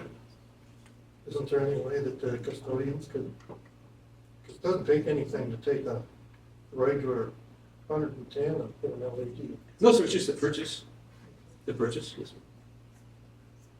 District-wide. So this, we need to decide, this needs to go into a plan back to the state. Or is this just for us to decide what we're gonna do so that the state knows we're working on core items?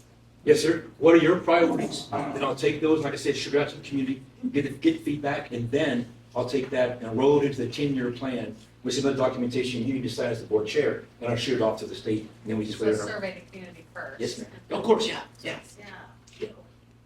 I mean, if you want different recommendations, I'll do that. So, Mr. Doolin, I could potentially take your PowerPoint and upload it to Assembly so they can read that over and Oh. kind of get back with that. Does that That's sound great. okay?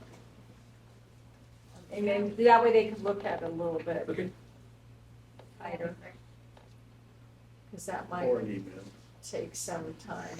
Or email. Yeah, I could do that. There's, I agree, as we look through this and we've got, the stewards of the money, we definitely need to work on the core items. I mean, those items definitely need to be first. But then your next core items are. Million seemed like a lot until you put it on the Yes, ma'am, on yeah. fast.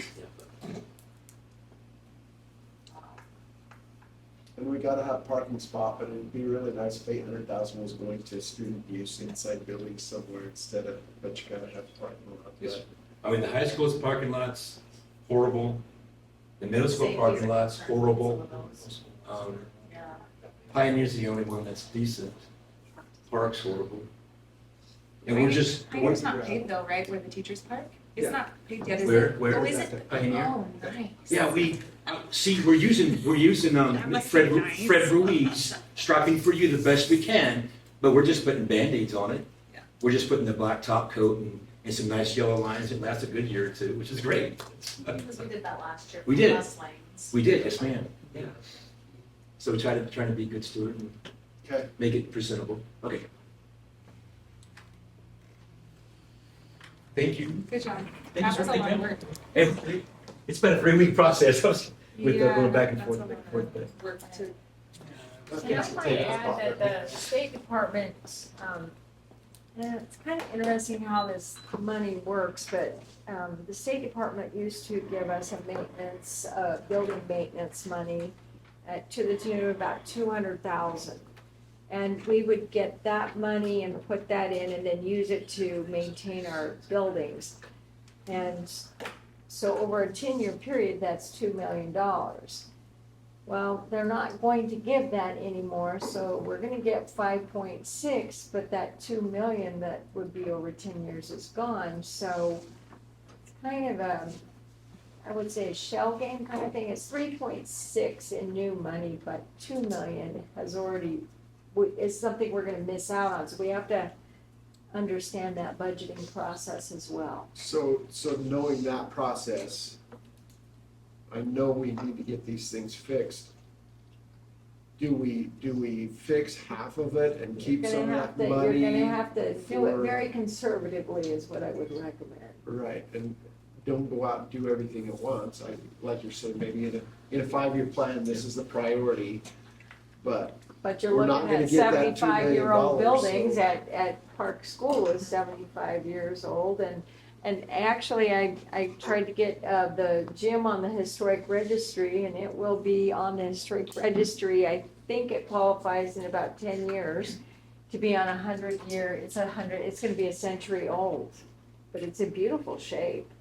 I mean, Oh, it we've does taken good need some care of work, that but for it's in being that beautiful age. shape. So, So there's a couple ways to look at it. One, you can sparse it out. We're only gonna get this money one time for the next 10 years. And you can only use it for SOBs, as you know. I love that word, SOBs. Do parking lots? They do, because I called and asked. I said, and he said, yes, as long, because it connects students to the building. Because originally they didn't. Yeah. Because I called and asked, and Dr. Bargy said, yeah, 3 bags full, you can count it. So I was like, thank you. So at the end of the day, it doesn't matter. I think the problem we're gonna have, I mean, I barely got quotes for the roofs. Nobody would return our calls. So that's gonna be the biggest issue, I think, is finding people to do the work in reference to the whole pavement, the whole new metal roofs, new sprinkler systems. Wait a minute, do I wanna get involved in a whole new contractor maybe ask themselves? I don't know. There are a couple of different ways to look at it. The biggest thing is getting the money. Once we get the money put into account, I've always said we can draw the interest off. If we're gonna take it all at one time, one lump sum, and put it in the account, draw some interest off it while we're waiting on, I guess, the projects to come to fruition. So the other part of that, as I'm thinking through that, is prioritizing, but you're not gonna do the sprinkler systems during school time. That's gonna be a summertime, that's gonna be at earliest next summer. And there's probably a few of the roofs, there's some of those that, what can we start on now? It's gonna have to be next summer. Yeah.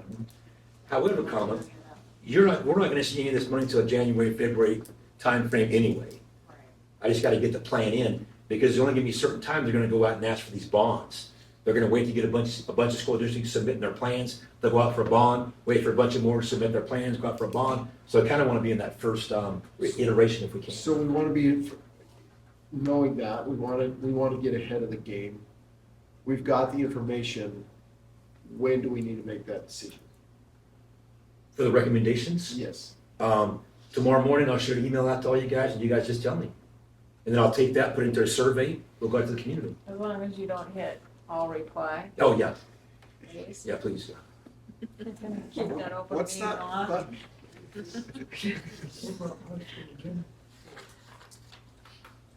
High school gym floor, What'd you say? I didn't hear. high school gym floor. Well, we're gonna continue to work through the lower foundation for the gym floor as well as the gym, bleachers, thank you, as well as the auditorium, because unfortunately, this money does not cover those items. And that's 500 more thousand per project. And as you know, the gym floors can't go down any lower. Middle school gym as well as the high school game gym can't go, down in, by the floors. Redundancy. So we, again, trying to be good stewards of what we do have. And we have, our maintenance guys are just great, so. Okay. Well, so this isn't an act necessarily. No, it was just part of my Yeah. soup yeah, brief no, 2 hours ago. that. Yes. So we'll get more information and, is there any other reporting? No, sir. No more, sir. Let's, before we go into our next action, let's take a quick break. Please. Okay, and we'll come back and go through, because we really have a lot of You conversation. now are moving back. We're on report. We're good. Okay, go. so I told you, we went away on the 5th of August, took the admin team to Wahoo's. Oh, fun. We had 8:30 to 12:30, 9:30 to 12:30, we did training. And I ran them through a SWOT analysis, just like Robin ran us through one at our offsite. So what I'm gonna do now, I'm gonna take your answers, I'm gonna take their answers, and I'm gonna marry them up. And I'm gonna see which ones are alike. I'm gonna share with you. And those are probably gonna turn into our targets, or our goals, or something at least to talk about. But it was a great opportunity to get away and do something different, get off site, do something different. Now you remember, usually we go to Boise for 2 days, have dinner at night, come back home, nothing changes. However, Angie can attest to this, it was great training, we got some great takeaways, and some great things to implement or share with you once I marry these answers up about how their SWOT analysis went. So it was a great opportunity. Super. And then they bowled. Then we bowled and, why'd you say that? Angie won 177. No, 178. Shire of points. That's impressive. She had 8 close rings. 8 close. Did you bring your own ball and your own shoes? Those kind of bowlers. A fluke deal. That's fun. All right. Now you're gonna move to your. I really B. want to take my glasses off so I can't read these because holy mackerel. Oh, this is B. Yeah, B, we got it, we're gonna go over the policies and, so we had a working meeting that ISBA did a really good job of going over these policies with us and describing to us why they're necessary and needed, and why we can and can't take some of the verbiage out of them. And we need these policies in our policy manual now, so they will be policies, if we agree tonight, that they will be adopted into our policy manual in the first reading. Most of them are following state statute, and basically there was a lot of wiggle room. The one policies that I did not include for this first reading, all right, so they will be the library policies, because I think you need to kind of evaluate those.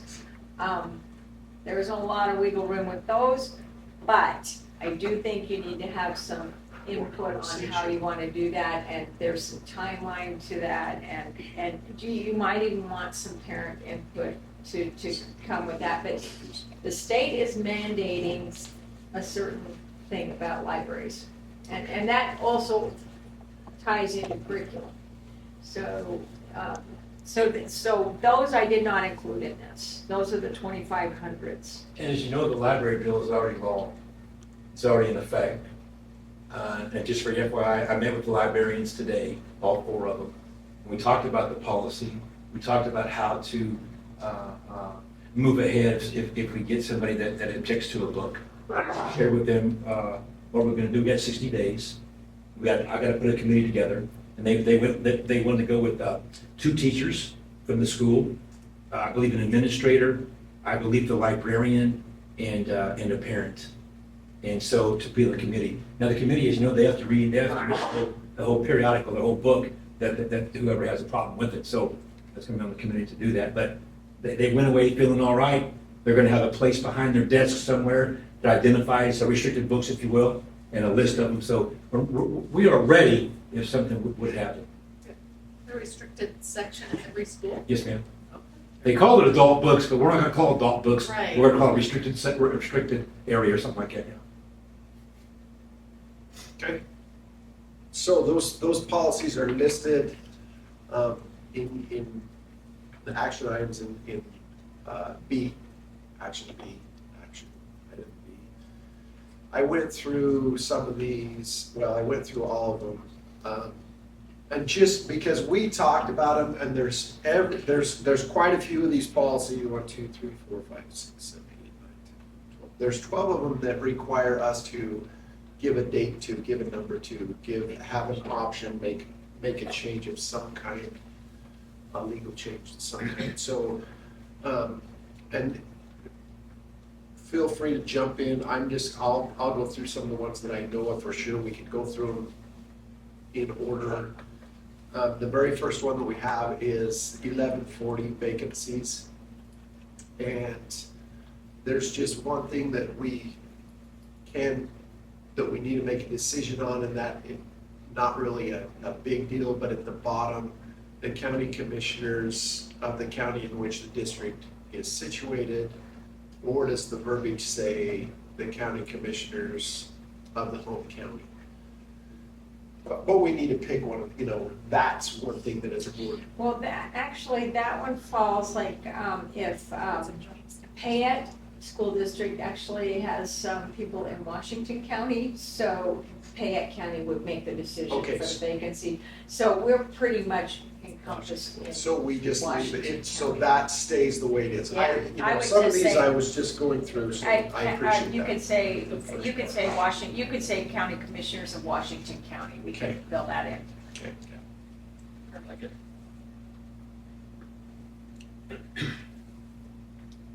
The next one that I had, there's actually in 1500, in 1500 PR1, how many days, at least blank days before the board meeting. This is talking about are items that get put on the agenda, or the suggested items must be received by, and what are we, Kyla, right now, is it a week, are we going on, how many days a week? We're posting 5 days before, and so you usually come in to meet like the A week, Tuesday, and yeah. I posted the Wednesday for Yeah. the Monday meeting, so I don't know if that schedule works for you or not, but. It has worked for me, I just wanted to make sure that, everybody is 5 days before the meeting. By law, we should be Is posting it 5 days. is before. that enough? Should it be more, or 5 days is? No, is good? but this is for suggestions for Yeah. something to be on the Okay, agenda, which okay. probably would Does it go have to through be you. after that? Excuse me? Does it have to be after it's posted, the 5 days before, or before? If they It's wanted not to a- make a suggestion for it to be Put on something the, on it. It should be on before it, that. that should be prior Like to 2 that, weeks so I'd say before. 10 days before, Okay. and then you've got And then we've got time our for you 5 to days, decide. Okay, so Yeah, that's that's a good one number. place, so 10 days? Okay.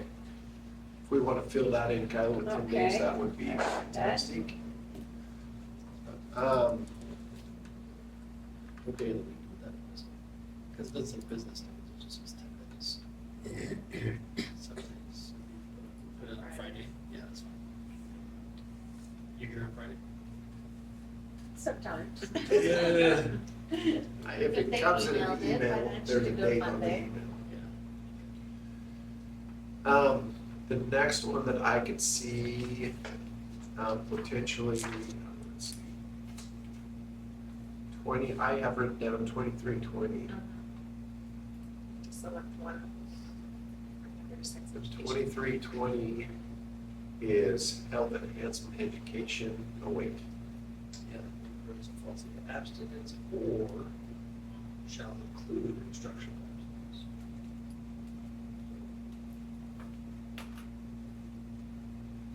Section.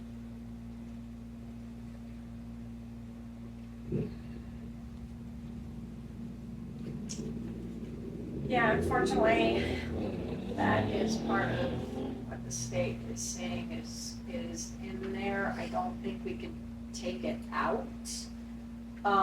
so is that's saying that we're gonna do one or the other? One That's or the not other. saying we're gonna choose, okay.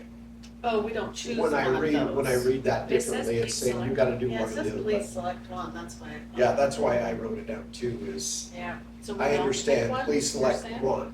The board directs the, or Yeah. Yeah. And to me, it says the same thing, I don't know, but I will tell you, I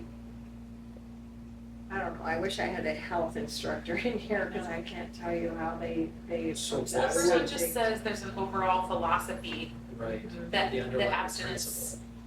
should be part of the underlying of all sex Principle, education. Yeah, and But then the second one says,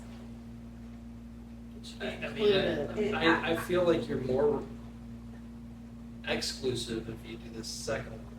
The That's first one, what the I first was one thinking. seems like it's more inclusive. It doesn't tell you what you have to yeah, teach. It's just the underlying It philosophy. just tells you what the underlying philosophy is. It lets the and I teacher would choose. tell you that if I were talking to a health teacher, I would probably think that first one was one That's that what I was leaning used. towards. that's what I was thinking too. I think that's common consensus then, so let's take out the please select and take the first one and just remove the second. Copy after that. one. That'll make that nicer too, because it'll move that all into one page instead Yeah. of, or 2 pages. The next one that I have, again, jump in if anybody has something different, is 2340, which is controversial issues and academic freedom, and option 3 towards the bottom. Do we want that option in, do we want number 3 in there? I think it should be in there. They kind of do that, I think, already. I believe they do that, they haven't been, I mean, think. I've gotten some. I've gotten some. Yeah. like maybe it's not a report, maybe it's just because some teachers feel the need to do Well, that? I think they all feel the need on a controversial subject that they have to approach that. This is making it mandated that if the teacher does not, because you say teachers shall notify, that means that if for some reason it got missed and you didn't get that note home, they were against policy. So you gotta be careful, less is more, so, I don't know, I think in this one though, Okay. you should know, okay. you should Well, know your content. So. If it's controversial. That's right, so what if you change the teacher should notify instead of shall notify? I mean, that the should is a little more It's up lenient. to you.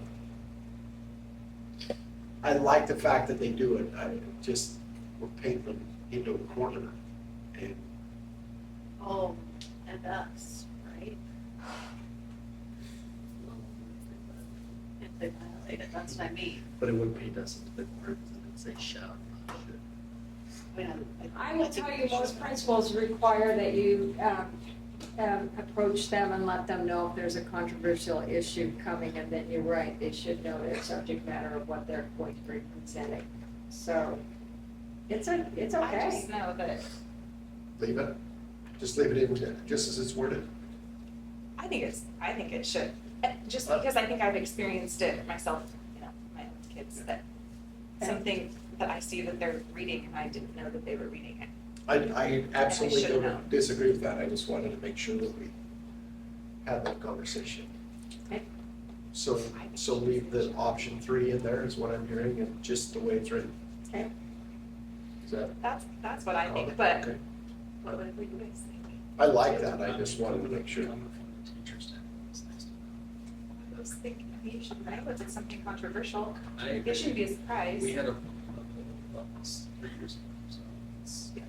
I don't know, it just, Leave it. especially if, because it says, you know, the teacher should have the principal view questionable materials. I mean, you know, even if you're a teacher and you're questioning, like, I don't know, this doesn't, No, I it's don't always know if better this to is ask. controversial. Well, then go to your principal and discuss it. At least, I don't know, that's, we shouldn't be sending kids home with things that,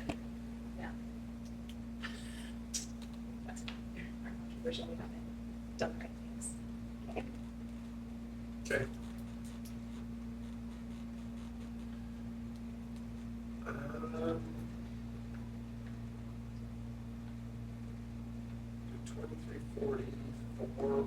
The form that goes with Form has that, a have select that one. select one as well. But that one's gonna follow. The first, Yeah. that's, The they're first. very much the same, those two. First option. And I Very will much tell the you on same the as the last one. 2320, on the health enhancement education and the, no, when we get down to the physical, I'll talk about it. Because it says 2340 at the top, but then at the bottom it says 2320. Oh, So it's the abstinence form, but it's saying it's the academic freedom. Yeah, it actually goes with.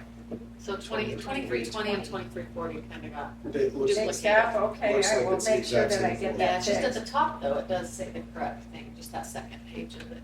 It's 2320. actually, It's not I right. actually deleted mine because I thought I closed the wrong one, because I, Yeah, because I that's thought why it it's about showed the it. So is there Yeah. not a Is there form not for a- 2340? She's gonna go back and look. Oh, I'm gonna go look and see if there is, a 2340. 24. One. 40. Yeah. Because if we click on 2344 on, that's in Assembly, the 2320 The form second comes page, up. yeah. Yeah, I know, I see that, and I'm thinking, why did that happen? I don't know, I downloaded those from the, okay, so I'll make sure that I get the right one. Let me go out and look at that. So You we'll have guys to. can go we'll on, have I'll to- see if I can find We'll have that. to watch that one without. Okay. So next in our line is actually a policy that we have not spent a lot of time with, and that in my notes, and that's 3297.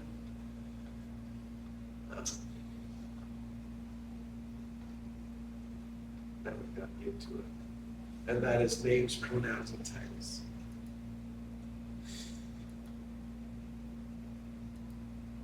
I was telling Jim, I had to read this like 10 times.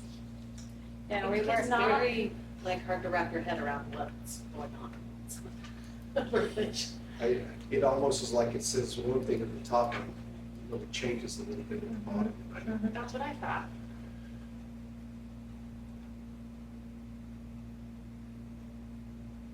And this is all green, does that mean it doesn't matter, we can't change any of it? No, it's all It's new. new. Or it's just, okay. It's brand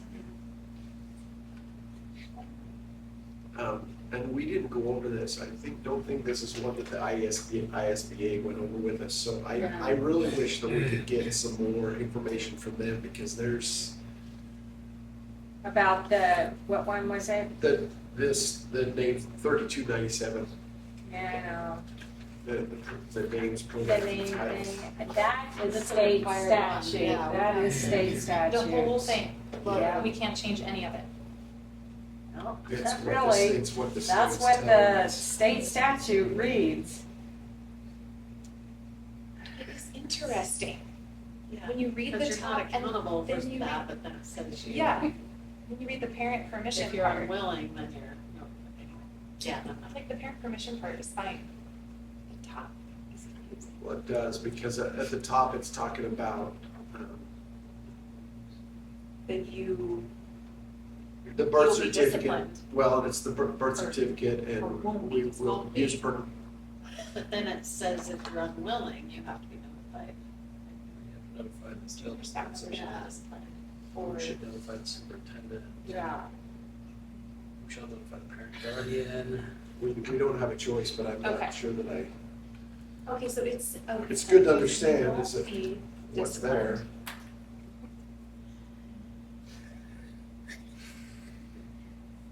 Which you guys could We read can about throw reading. something at Mr. Newman right now. He's not. He's just These laughing. guys are like, Like, what you is guys- going on? You people are crazy. Good luck. So this is state law, the state law requires us to make a policy on Yes, but the policy here, can it be adjusted? I mean, we have to have a policy on it, right? I'm not sure that there's a lot of wiggle room. Unfortunately, I think I'm I mean, it's getting like it. that health bill. Ten that- more times. and then I you got can it, explain I to read me. it 12 times now, You're and a step I ahead. think I get it. Okay, explain to me then, maybe I'll get it more. Okay. it. So the teacher's not gonna be held responsible for refusing to use a gender or pronoun or a name that is. Unless a parent has said, you need to refer to them as, I don't think it's, if any Well- teacher is unwilling to use the parent authorized name or pronouns of a student in their class. Yeah, that's There the should be a second. resolution as Yeah, per policy 2425. yeah. Then there's a whole thing. And once that resolution has been reached, it shall be documented. However, before that, if there is no parent, the You don't- teacher, There's no it's a, requirement. you say she, but you can't get in trouble If you mess up. if you mess I up.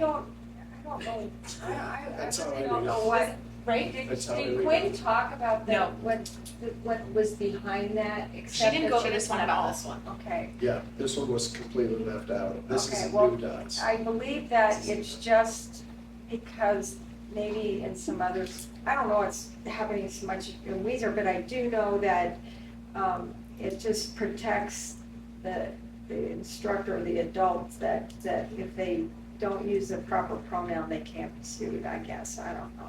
I Well, think and I that's kind what of it feel is. like it could, it's kind of for the parents too. I mean, if your kid is at school and telling their teachers, I want to be called a different name, but the parent, or pronoun, but the parent might not have any Yeah, the parents. they might not know. Yeah, I think it's to make sure the parents know. Yeah, and so this at least says, no, the teacher doesn't have to do that unless there's been communication with the parent. Right? Is that what you're getting? And I emailed you the 2340 form because I couldn't load it in Simply right now, so you do have the Okay. correct 2340. Well, so zero wiggle room on that anyway. No. I could go out and look at the legislation and make sure that I doubt it's, there is. oh, wait a minute, the form. Yeah. Oh, it is. So It's you what- emailed the same thing. And that's what it said. So I that's what don't, comes I up. don't, So it's she's the got same. it down as, I don't know what This she It problem- says at the bottom, it says still 23. 23, 2040. But she's Yeah, got they're- at the top that it's That's right. 23, Yeah. 20. Yeah, so they I messed don't know up what on that. she's doing. I'll contact April and say, yeah, I'm just getting confused on this. Sorry. Contact April, tell her she's confused. Well, I think 3297 has to just stay, sounds like it. Did you find Or something? is it the Idaho code? But I think it's not bad. I like that it requires like the parents' involvement. Yeah, I do too.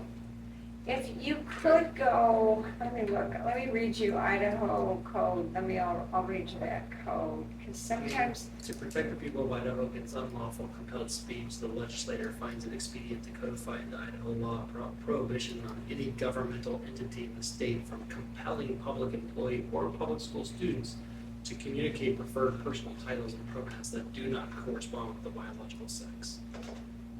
that's the code, that's So the that's state code, that's Okay. what they passed in So legislation. that's the point of the policy, is to say that you are not compelled by any means to identify somebody who says they identify as something different, and it's what you think they are. And I'll tell you what, Quinn related that they take what's Idaho code, what they pass in legislation, then they take it through the ISBA and they work it, but then they take it to an attorney, their legal team, and then make sure that it's correct. So they're trying to follow what the Idaho code says so that we can get it in here. So that's why sometimes those are just written like they are. Right. And it's not to say that they might not change that code and we will get a different draft of that next year.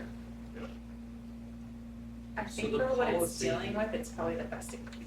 Right, and so I had a conversation with Quinn today, and her point to me was, whenever it's in state code, it's not necessarily, unless state code identifies that you need to have it in your policies, because it's already a state code. The reason you put it in your policies is so that your employees are protected because they have it in writing in front of them, because they're supposed to read through their policy manuals, right? Whereas So not they all know of them read state through code. state code, but for example, we have another one that's coming up, and she's like, you don't need to put it in your policy, but it's there so that they know what they have the ability to do or don't have the ability to do, so if they do it, it was in your policy, she should have read it. Not, it is the state law, now you're held civilly and criminally liable for that. And you're right. Not many of our teachers go out and read Idaho code. Right. We don't, that's hard to read. Or know that this legislation is passed, and Yeah, unless you true. knew that. So basically, this is policy that is in place to let our teachers know they're not required to identify somebody by their preferred gender pronoun. Right. But there is a clause in here that says that a district teacher or parent guardian should come to a resolution of some sort at some point. Which I think is good Okay. too. I do too. Thank you for that discussion, I appreciate it. It really cleared it up. Me It too. cleared it up for me, it did, because I didn't. Because that was a tough. Good information. All right, the next one I have that had any questions, 3440. Student fees, fines, charges, return of property. And we just, at the very bottom, there's two options.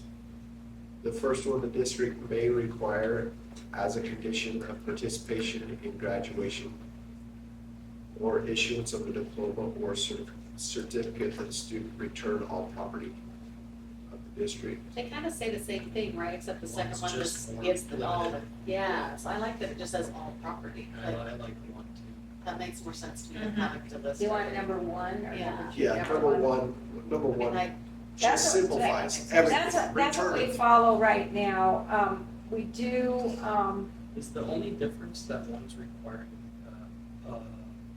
indebtedness be satisfied as well?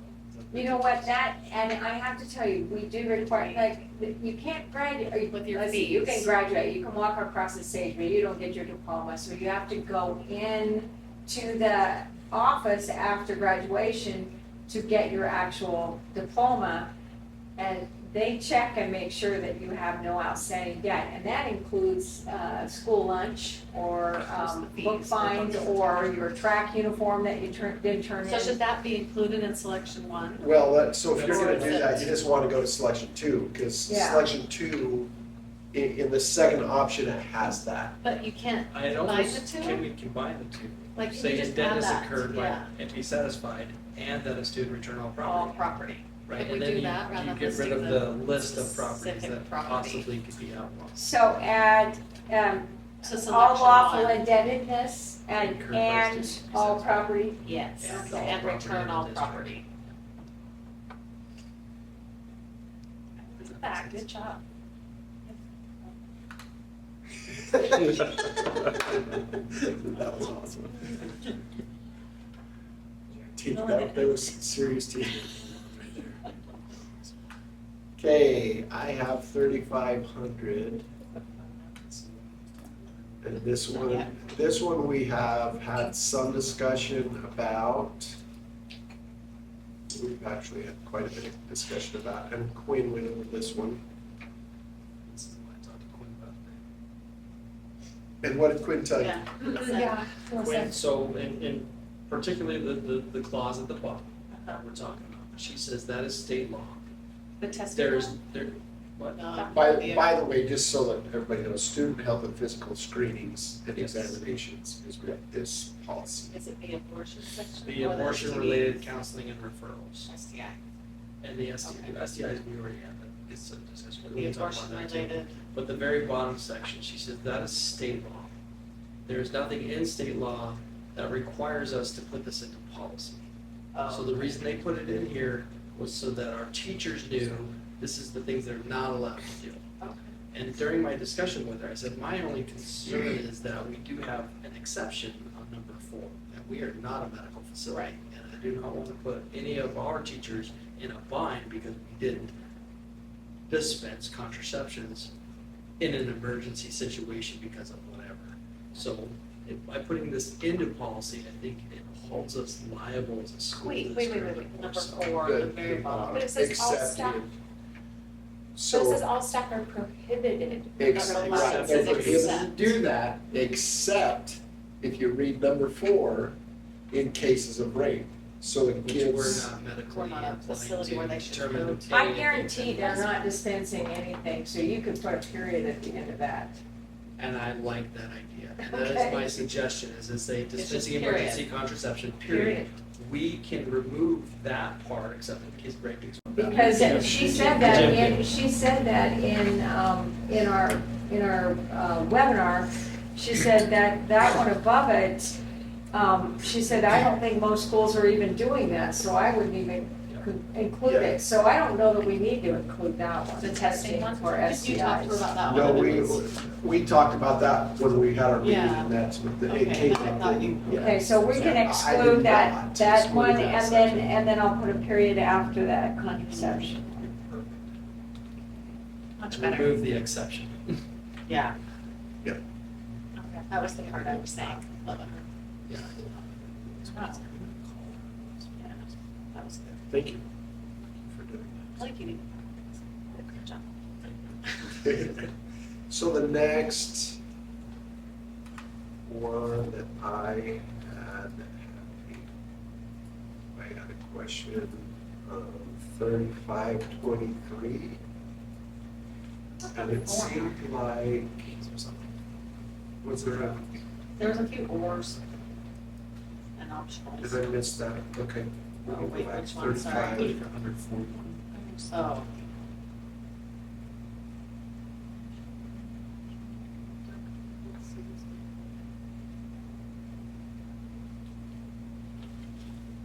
Was this the one that she was talking about, like, taking the temperature? Oh. No, this is head lice.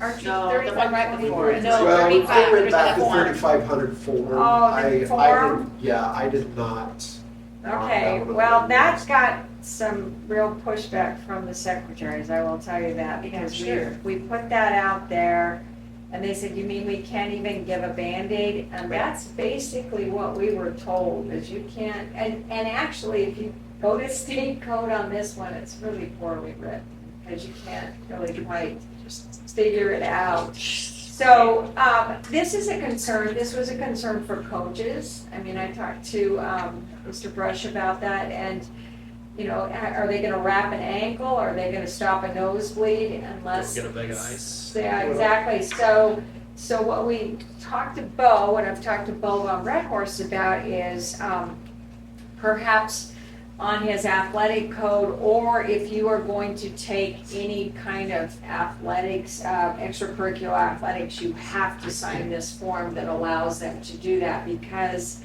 you are gonna be providing some emergency, gosh, how many bloody noses does a wrestler get? I mean, It just becomes part of the packet that it the does, parents have to yeah, I okay. mean, it's like our athletic code, you have to sign it.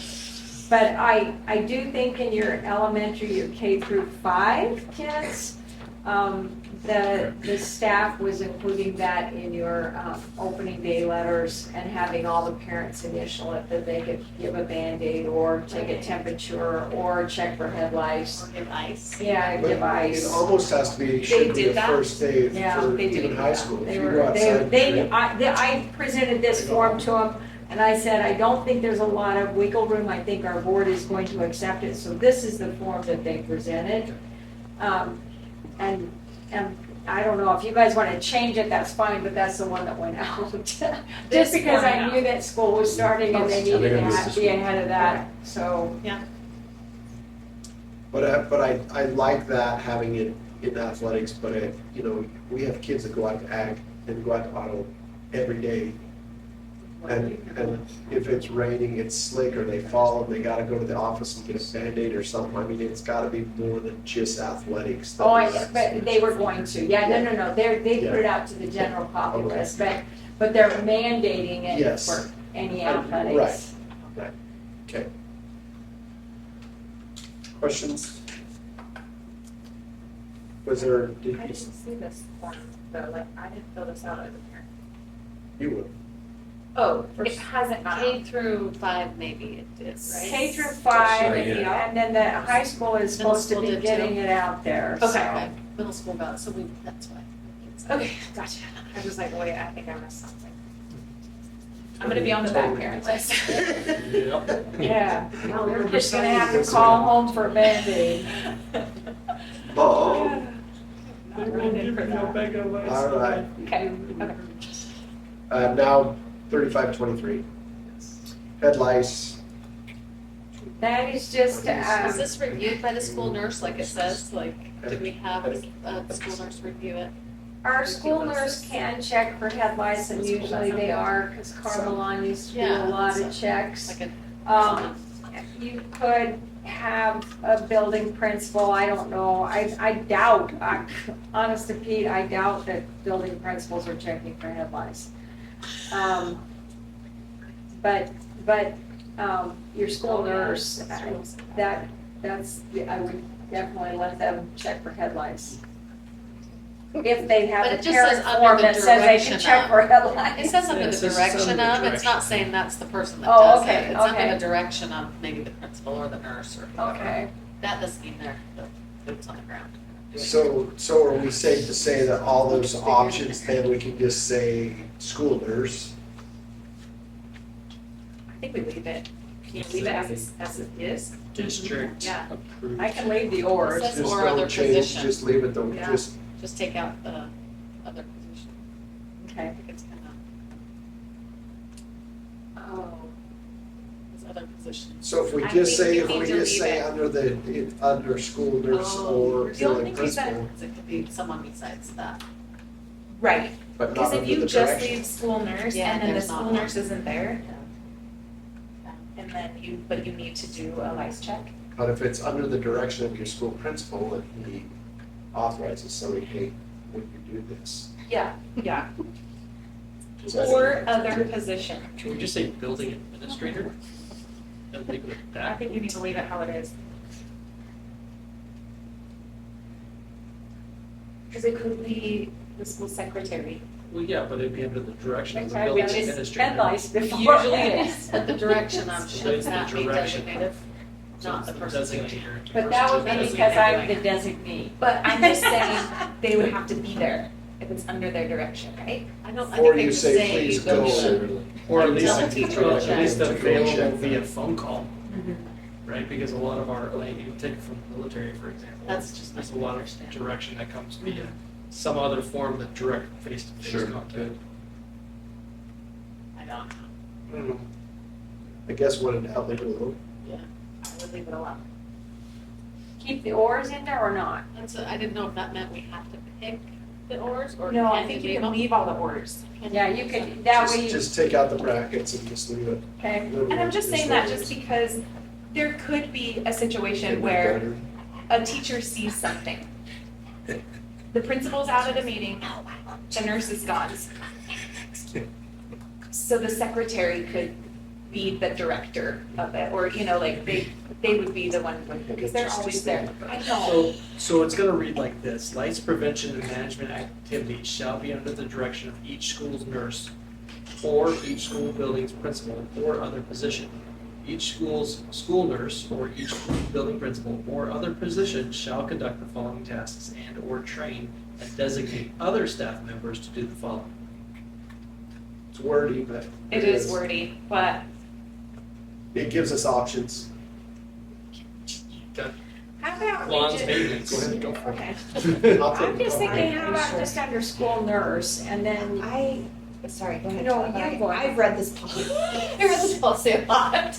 I do think it makes sense to include that it's under the direction of the school nurse or the building administrator. And I would recommend taking out the additional positions. And the reason for that is, if we go back to this morning's message, it provides some clarity about who those people are. Because unfortunately, you end up having too many people who maybe get involved in that process. this sounds really good. And so those would be the two highlighted spaces. And then as a building administrator, if all of that was gone, I can still get a phone call and I can say, you know what, I've already talked to this teacher and they know exactly how to do that process, where to do it so it's confidential.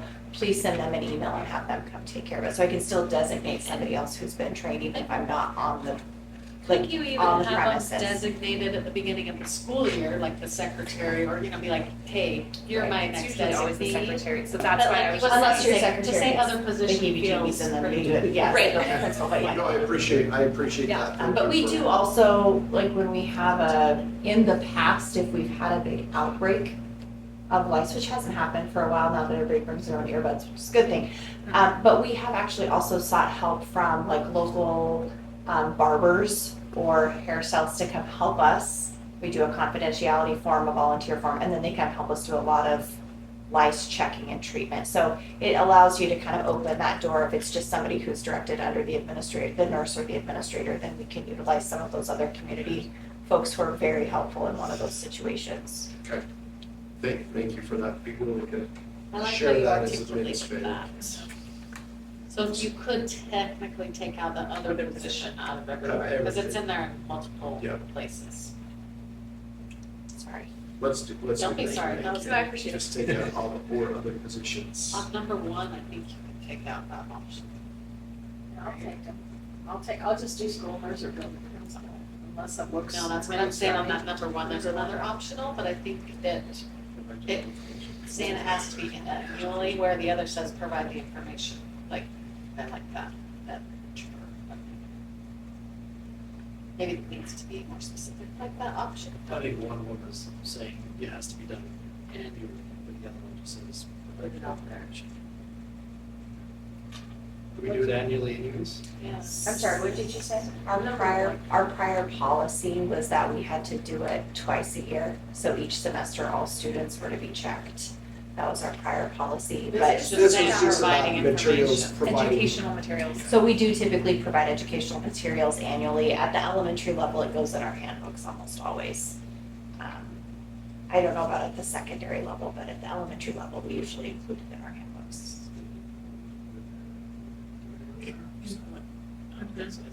Just leave the option off. It's Yeah. not like we talked about before. So let's take the option out in number 1, take the optional out.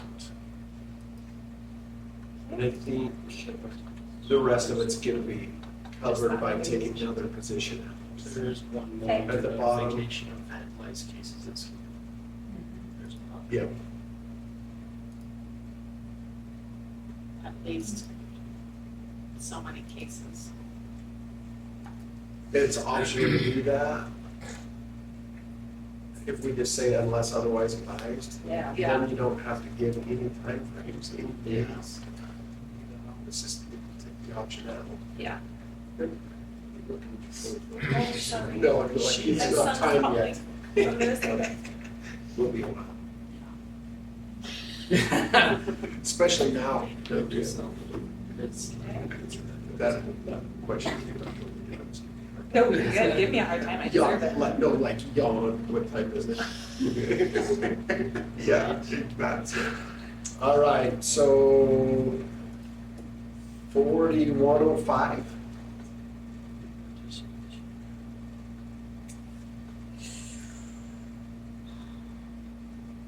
Public participation in board meetings. So this one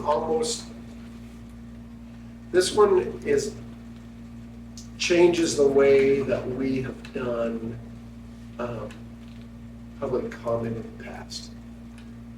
So now the public comment needs to come before we have action items, whereas before we would go through part of our action items and then hit public comments. We do the consent agenda and then do the comment. And right. so because consent agenda is an action item, you have to now put the comments beforehand. But the other thing that this one does is, in the past, the public has been able to come and comment on whatever they wanted to comment on. And according to this, if we adopt this now, the comment can only be on items that are on the agenda. So if we don't have it in the agenda, then I think that was helpful to avoid, I mean, look at our public, but we don't get, but with a lot, so like Coeur d'Alene, I remember that I was in a meeting with them and they would have like 30 people lined up to talk at their board meeting, but it had a lot of random things.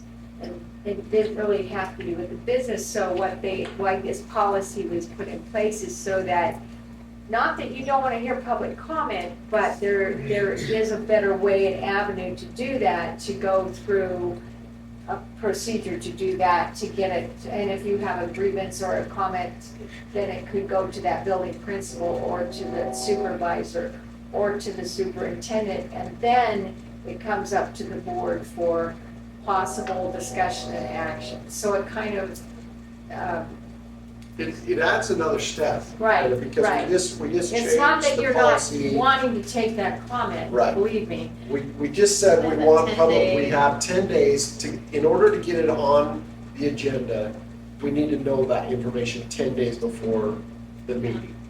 So if they want to talk about, the public wants to talk about something that may or may not be on the agenda, because in 10 days we don't know, they would send us information and say, I would like this on the agenda because I have I have a comment, I would like the board to talk about this, and I may have a comment about it. So it doesn't take that away, but it creates a necessary first step that is prior to us And publishing the sometimes agenda. what they want to discuss might be able to be solved with going to a lower level rather than bringing it to the board. That's another thought. Yeah.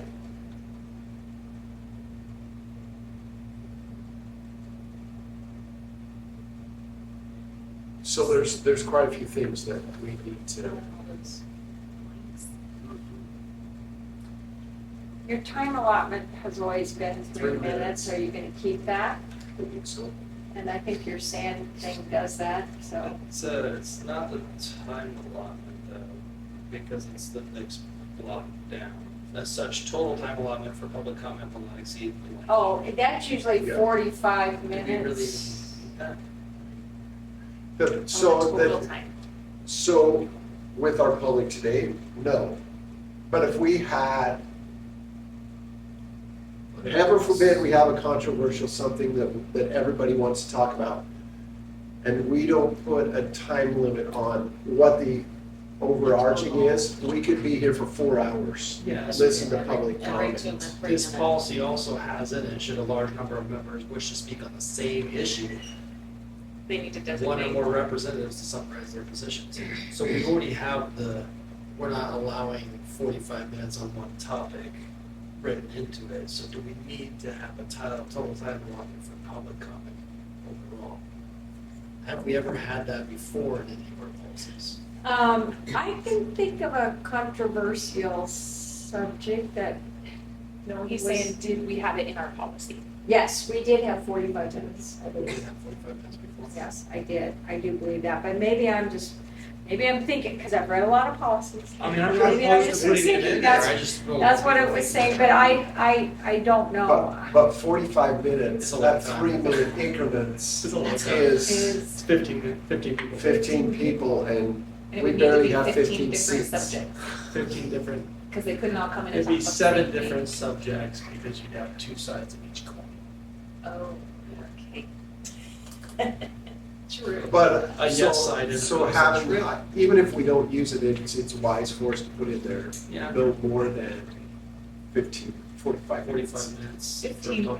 15 minutes. 3 minutes. You get 3 to speak. And you know, it's gonna take a minute for them to change places, so I know. so yes, I believe that we need that. Okay. And you think 45 is good? 45 Makes minutes at sense. 3-minute increments. Good use, Gil. Yes. That is not me. That was not, it's the relief pitcher. Bullpen, baby, bullpen. And then the next one down, materials may be present or mailed to the board clerk at blank. So that's address and email. Do we need to? Oh, a time limit. We need time and day of the week for Any setting of the the materials that may be different will be forwarded to the trustees if received by. This is the written comments, gotcha.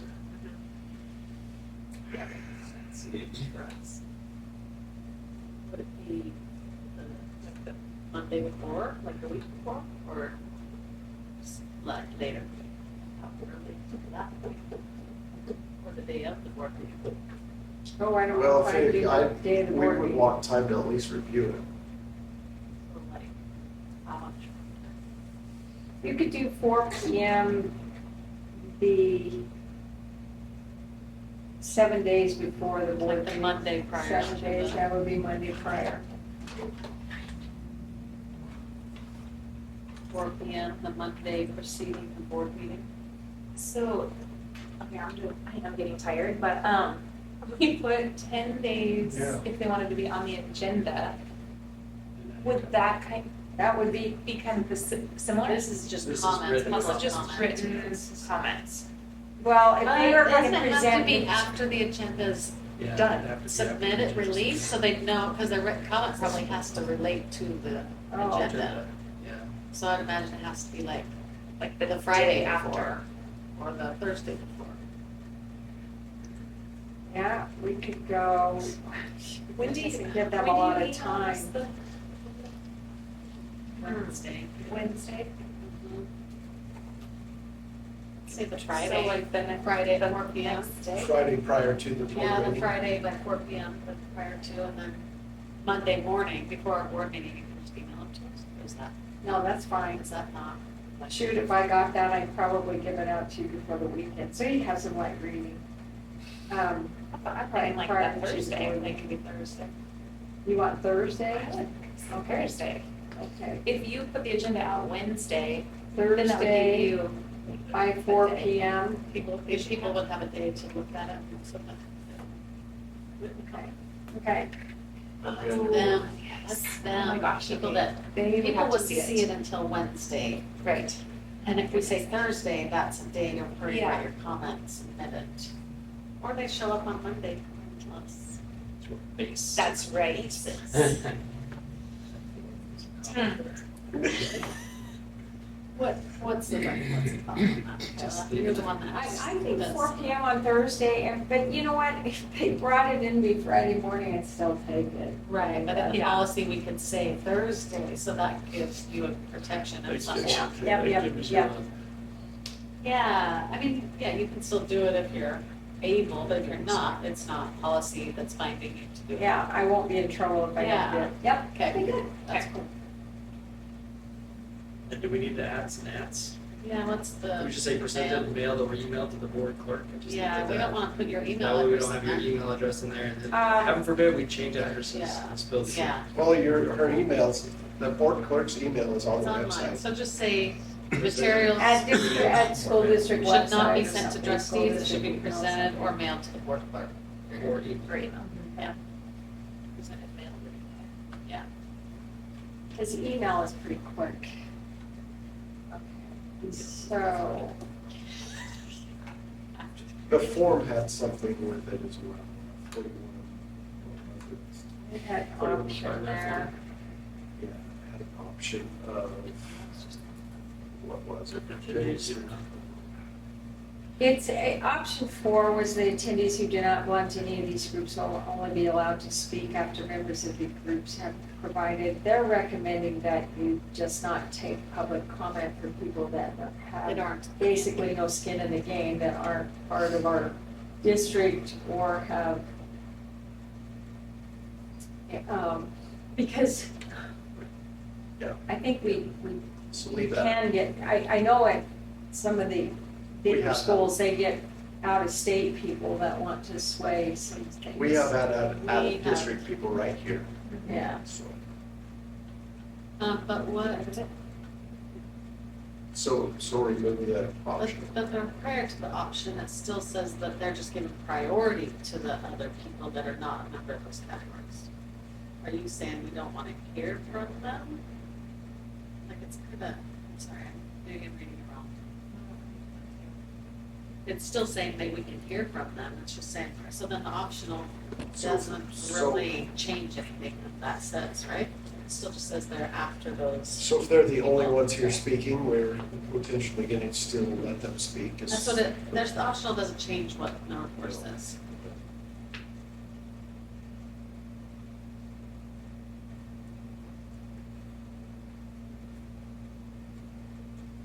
It absolutely doesn't. But, I mean, Right, it's. But it's optional. Take it out. Take it out, but Take it out, but it doesn't change. And in the top, it also says that first priority is given to students, and, you know what I mean, it's a district. Yeah. I don't know, it's a weird wording. And then the board determines whether or not it's appropriate to the agenda, but it doesn't really say. well, I mean, that's the thing, it would.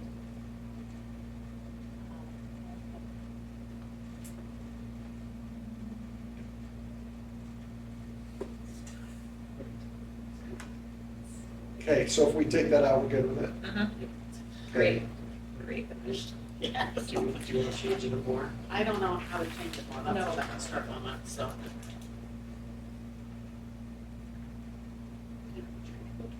Yeah, yeah, it's kind of, they would have to take some rough revamping. That doesn't make sense. So.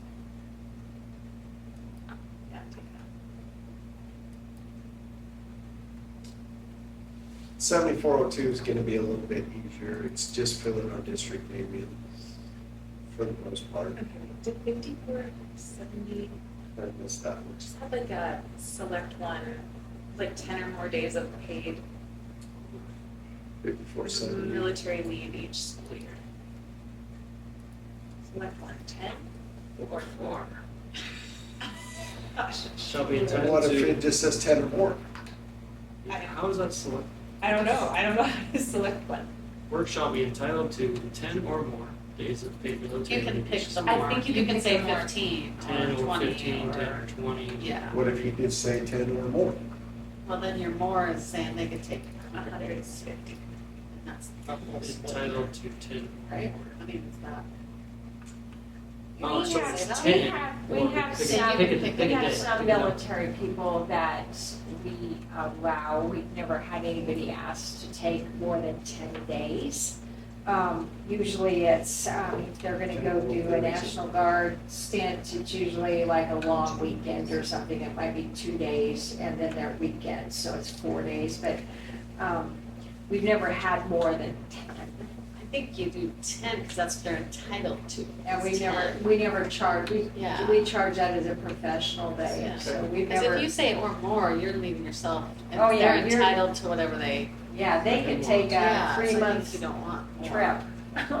Yeah, Not that I'm against people serving in the military, but it just puts us at their 10 days. minimum. Yeah, I mean, it's 10 kind of days, saying okay. that's what they were entitled to. Okay.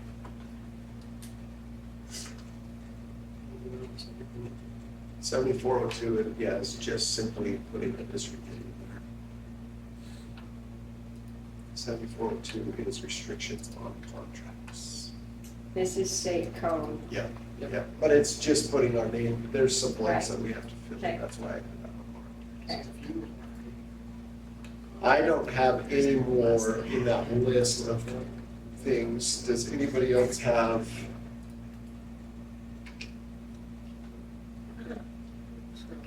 I don't have anything else.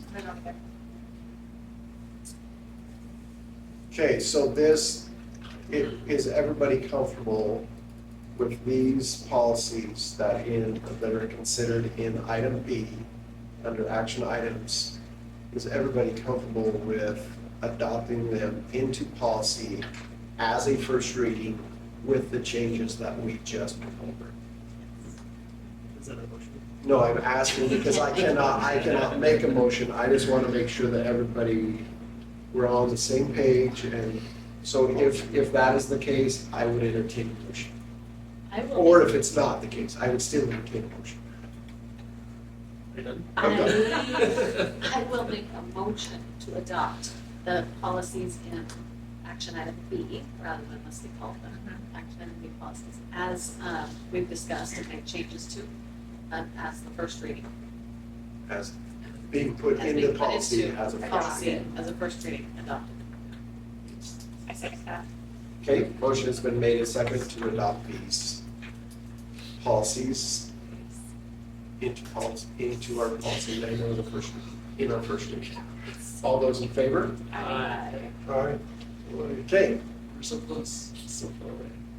now, consider, we need to look at policy 8245, which is school meal charges. And this is a second reading of this policy. This was one that you considered early, and then we decided to go back because number 3, when it said unpaid meal people, unless they directed, unless the person directed it. And then I kind of liked that part where it said, at the end of the school year, let's see, those who have funds left over in their school meals account at the end of the school year could be offered the option of donating those funds to unpaid meal charge.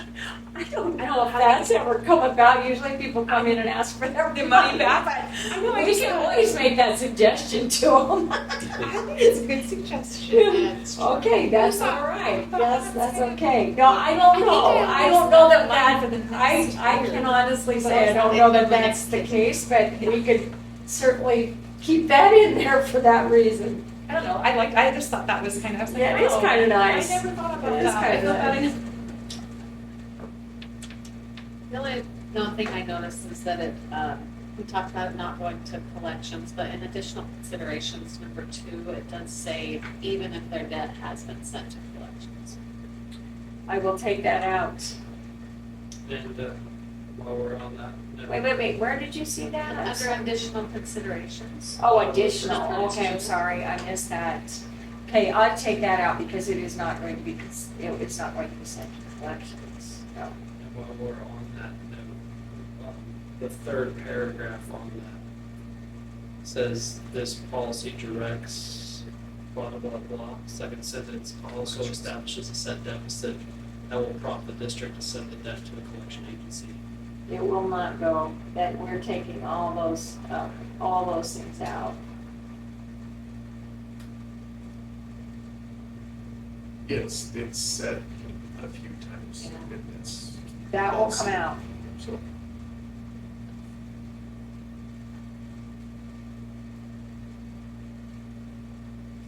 But I appreciate the efforts they make to reach out to those parents and get it taken care of, because it's not an effort to say, oh, don't worry about it, you're just, you Right, know, that's right. not what the message we want to send. It's not. Yeah, no, and it's still, I mean, even when we had to raise prices because we were mandated by the State Department we had to increase, it's still only $2.75 for a school lunch. You're not eating, so that's pretty good. any other questions? Once she gets all the Collections out of there, I will take that out, every one of them. So that is item C.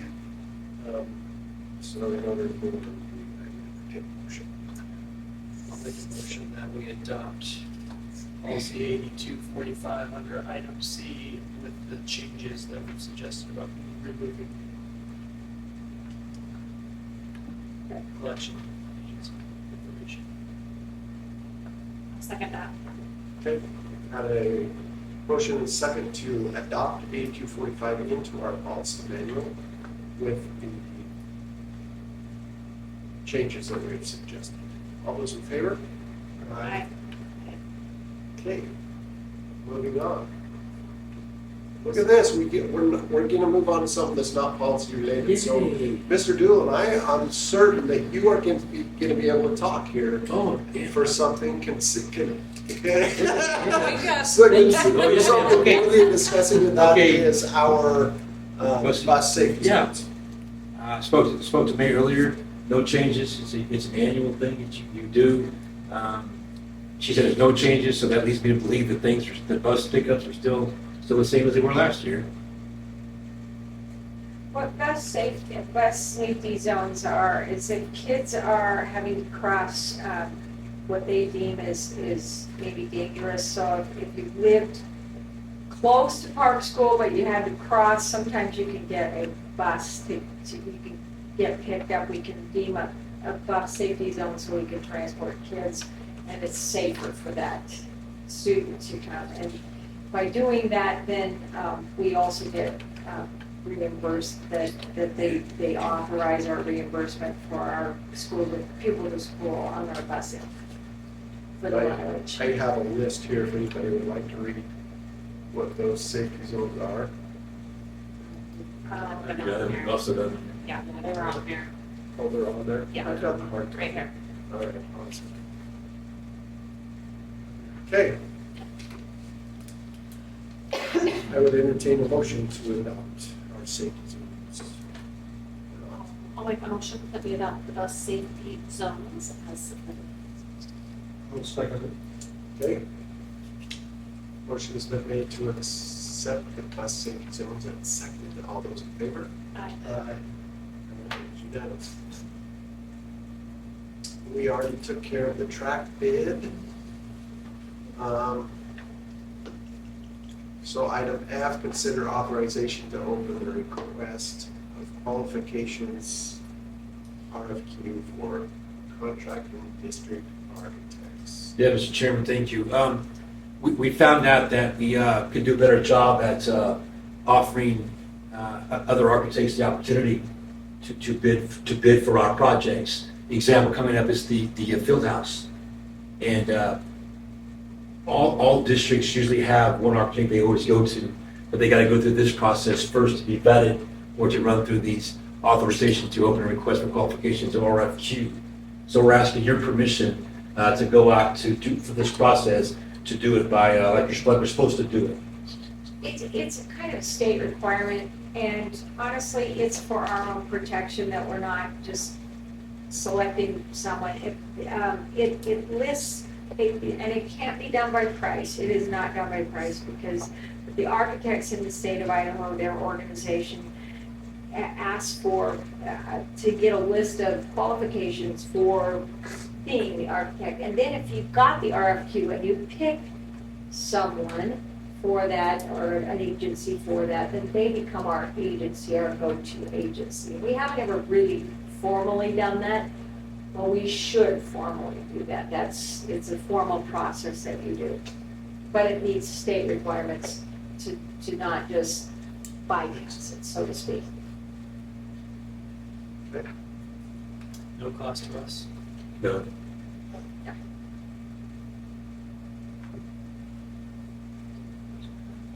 Yes, I'd entertain a motion. I move that we, do I have to say consider? No, just authorize, Authorize the to open, request. yeah, the request for qualifications for contracting district architects. Okay. A motion and it's been seconded to Who said? authorize. Yeah. Oh, okay. To authorize the opening of the request qualifications RFQ. All those in favor? Aye. Unanimous. So the next one, with the changes in our district, we need to change the signing of accounts. Well, it's just that you just need to formally get something in the minutes because all banks anymore require that we have formal minutes that say this. Now, you don't have to read through these, but if these are okay with you, then I'll make sure they're in the minutes and you can just say the authorization. If you have any questions on it, I'd be glad to answer any. The accounts, they all require 2 signatures. They do require 2 signatures, yes. And so like the food service one where we would put Rachel on there, she already has countersigners. I'm a countersigner for that, and so is Barb. So, so yes, you're seeing that one Yes, person there's is, people but there's already already other people on there.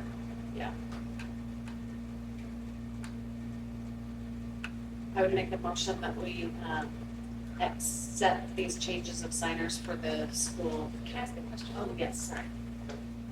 Was there just, at Park School, there just wasn't a change in secretary, so that's why there's no one There's no added? role. So we Okay, never added okay, I the just saw, previous. I saw secretaries and It's interesting principals. that you asked that because so Stephen is or Mr. Lynch is or Dr. Lynch is the new principal, so he would be a signator on it. The previous Heather one, said, you know, I was the only signator on it. Heather and the principal, the secretary and the principal were the only ones that could sign on their account. And she said, not having someone, we took the one we already person did. out, and she said, so there was just me. I couldn't write any checks. So she said, I want to add 3 people. So she added Barb and I to that besides Mr. Lynch. So she's still on it. She's still on it. And but then we don't need We to already remove. removed the other one. Oh, okay. Yeah, we did, and that was, yes, we did.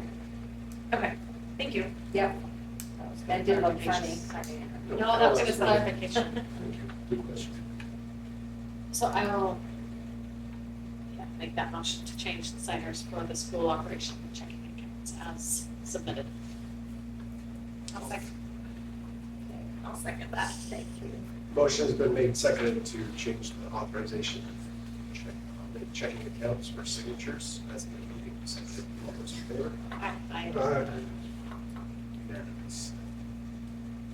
Okay, last thing on the action items is considering an emergency hire. Oh, yes, Mr. Chairman. So, August the 1st has come. We had nobody to apply for the job, left it out there, so we'd like to recommend Luke Davies as the chemistry and physics teacher at our emergency hire, which was kind of 1 year, correct? It is. What happens is that when you go out to the state to get Luke certified, Luke has a chemistry degree from University of Idaho. He does not have a teaching degree. But we can hire him for a provisional for 1 year because the board would declare that the position was not filled. We had an emergency fill to do that, and this is for 1 year and 1 year only. And hopefully, and I'm not going to say that that'll solve everything, but Luke will then make some decisions about how he would, if he wants to stay in that teaching, then he would make different arrangements in order to get the more certification, to be fully certified, I guess, is what I want to say. So this is just to declare the emergency, and that we're gonna hire someone in there. And I have to show those board minutes, and I send in an application to the State Department for that. I need somebody with a degree in that, so it's not like we're Yes, just hiring well, somebody, but- a provisional gets you some leeway, doesn't it? We could probably do, yeah. But we don't could have to at almost- this point, because Yes, it's somebody. yeah. Has a degree in that, so. Right, that's what, for me, that feels better. you Yes, know, ma'am. it's Yeah, not yeah, just, oh, yeah. And I think, listen, Yeah. on board, pretty fun. So do we have to declare the emergency first? You And then- declare the emergency and that you So authorize it's the like hire two- of that. You can is do it two all at motions? once. No, you can do it all at once, okay, yeah. I'll make a motion that we declare an emergency hire for this chemistry physics teacher position at the high school and consider make the motion that we hire these beauties for that position. I'll second it. Thank you. Okay, we've had a motion to declare an emergency hire and to hire deputies for the position. All those in favor? Aye. Aye. Unanimous. All right, that concludes our action items. Does anybody have any future agenda items that they would like to put on? We have time, but is there any hot topics in anybody's plate that you'd like on the next agenda? I just was approached the other day about the use of our gyms again. I'm so glad I'm not the one bringing this up. Okay, well, I asked something, I asked something, our committee met, and what came out of the committee, I've been on the committee as myself, Drew, Bo, and Ken from City Rec. And Wendy. She wasn't, no, ma'am, she wasn't there. As you know, we have a policy. As you know, we have an addendum to the policy. And what came out of the meeting with the committee at this time was versus charging for $50 a pop, they mentioned allotment of time. Maybe just throwing something out there, 2 months for $400 or something. But allotment of time versus every time.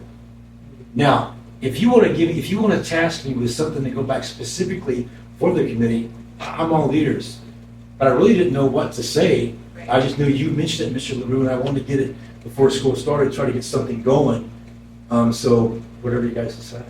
Because as of right now, it's each admin of the buildings. That's what you could get back down to, yes, ma'am. Right, okay. Because the person who came to me said that the admin told them they cannot use the gym. And that they needed to talk to the board about it. And I said, well, I don't think that's correct. I think we gave it to the admin to decide.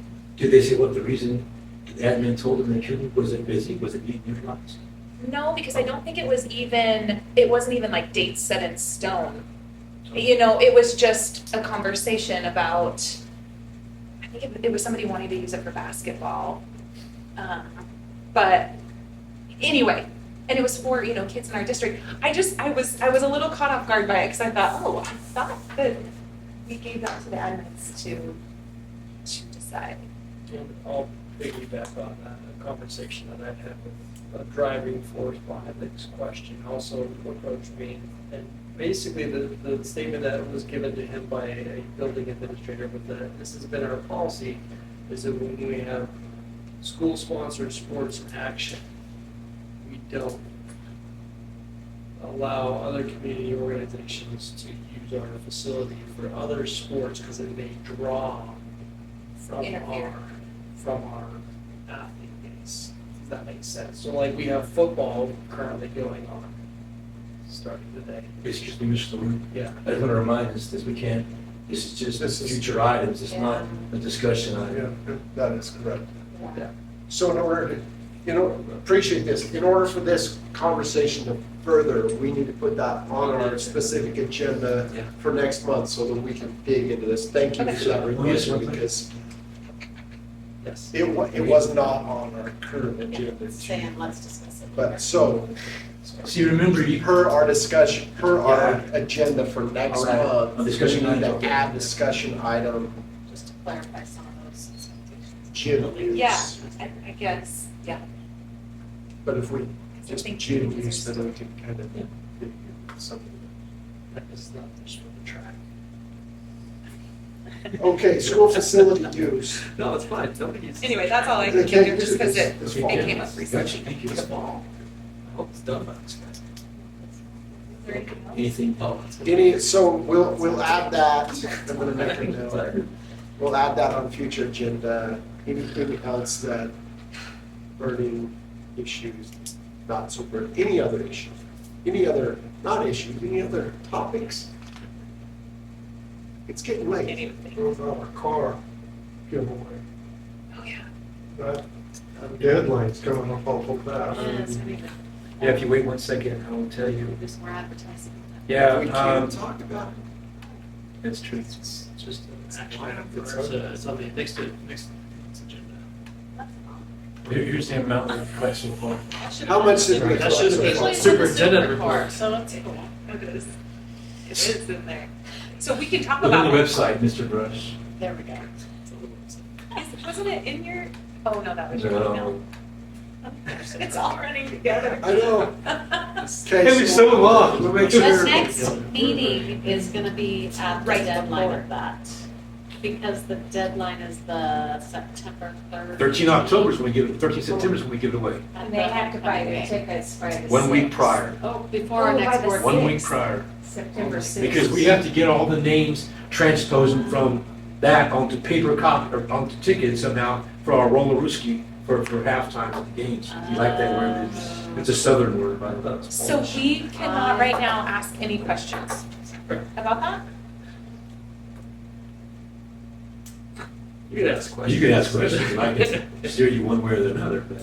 Well, I just know that we discussed it maybe at our last meeting. Well, Kyla took it up to the fair, right? I'm checking after the fair. I've got a great big QR code. And it's that's right all on over the what you window, so recommended. we're good. But we had discussed, you were gonna have maybe, maybe talk with like the fall coaches or all the schools and maybe send something out, here in the next week that has the QR code on it or, or That something. conversation is gonna be tomorrow at the coaches meeting, Okay, by Bo and by Ben Parsons. okay. And then, what about just for all the schools? Like even Pioneer Park that don't have athletics? Could all the students go home with something? To give out, that has like a QR code on it, a little explanation of what it's for. I'm just thinking like for me, if I have that QR code right in front, if my kid, brings that home to me, I have that QR code right in front of me, I might be more likely to scan it. I don't know. Rather than having to Couldn't get it. find it on the, what's that? You couldn't get it. I know, but my husband could, right? Very true. Okay. My husband could. We probably He will did. talk about that in our next agenda because we It'll want be to done. know what happened. Yeah. Sure. Of course, we don't have anybody picked yet. But we know that we're The on closing, fast. it'll be closed. We'll know Yeah. what we made. Communication, oh, sorry. No, I just was like, I hope we make like another 80,000 in the next couple weeks. That's wishful thinking. We Let's like- do we it. like the thought. Let's do it. Communications. Pass it around, please. One item, Mr. Chairman. I'll pass it to the reader, please. I'm working on it. It's a long ways around the table. We all touched it though. It's like. Oh, it's. Dear Board of Directors, I'd like to say thank you for all you do for our district. Also, thank you in advance for considering my request. I had a severe horse injury this past summer, which has left me with some serious health concerns. I would like to request a leave of absence so I'm able to fully recover before coming back into the classroom. Best wishes and much appreciation, Ashley Gold, kinder teacher, Pioneer. Horse wound? That's an interesting Way to submit communication. There are some HIPAA rules that we can't really talk about, but she thanked you, and just know that we've got a plan in place. We've got 2 certified teachers taking that classroom, and we wish her well, but let's leave it at that. Thank you. Leave it at that. All right, there's only one more thing on our agenda. Oh, I would like to make a motion to adjourn this meeting. We kept it under 3.5 I hours. second that. Motion's been made and seconded to adjourn. All those in favor? Thank you. Wow. Great catch. So, Not so hard.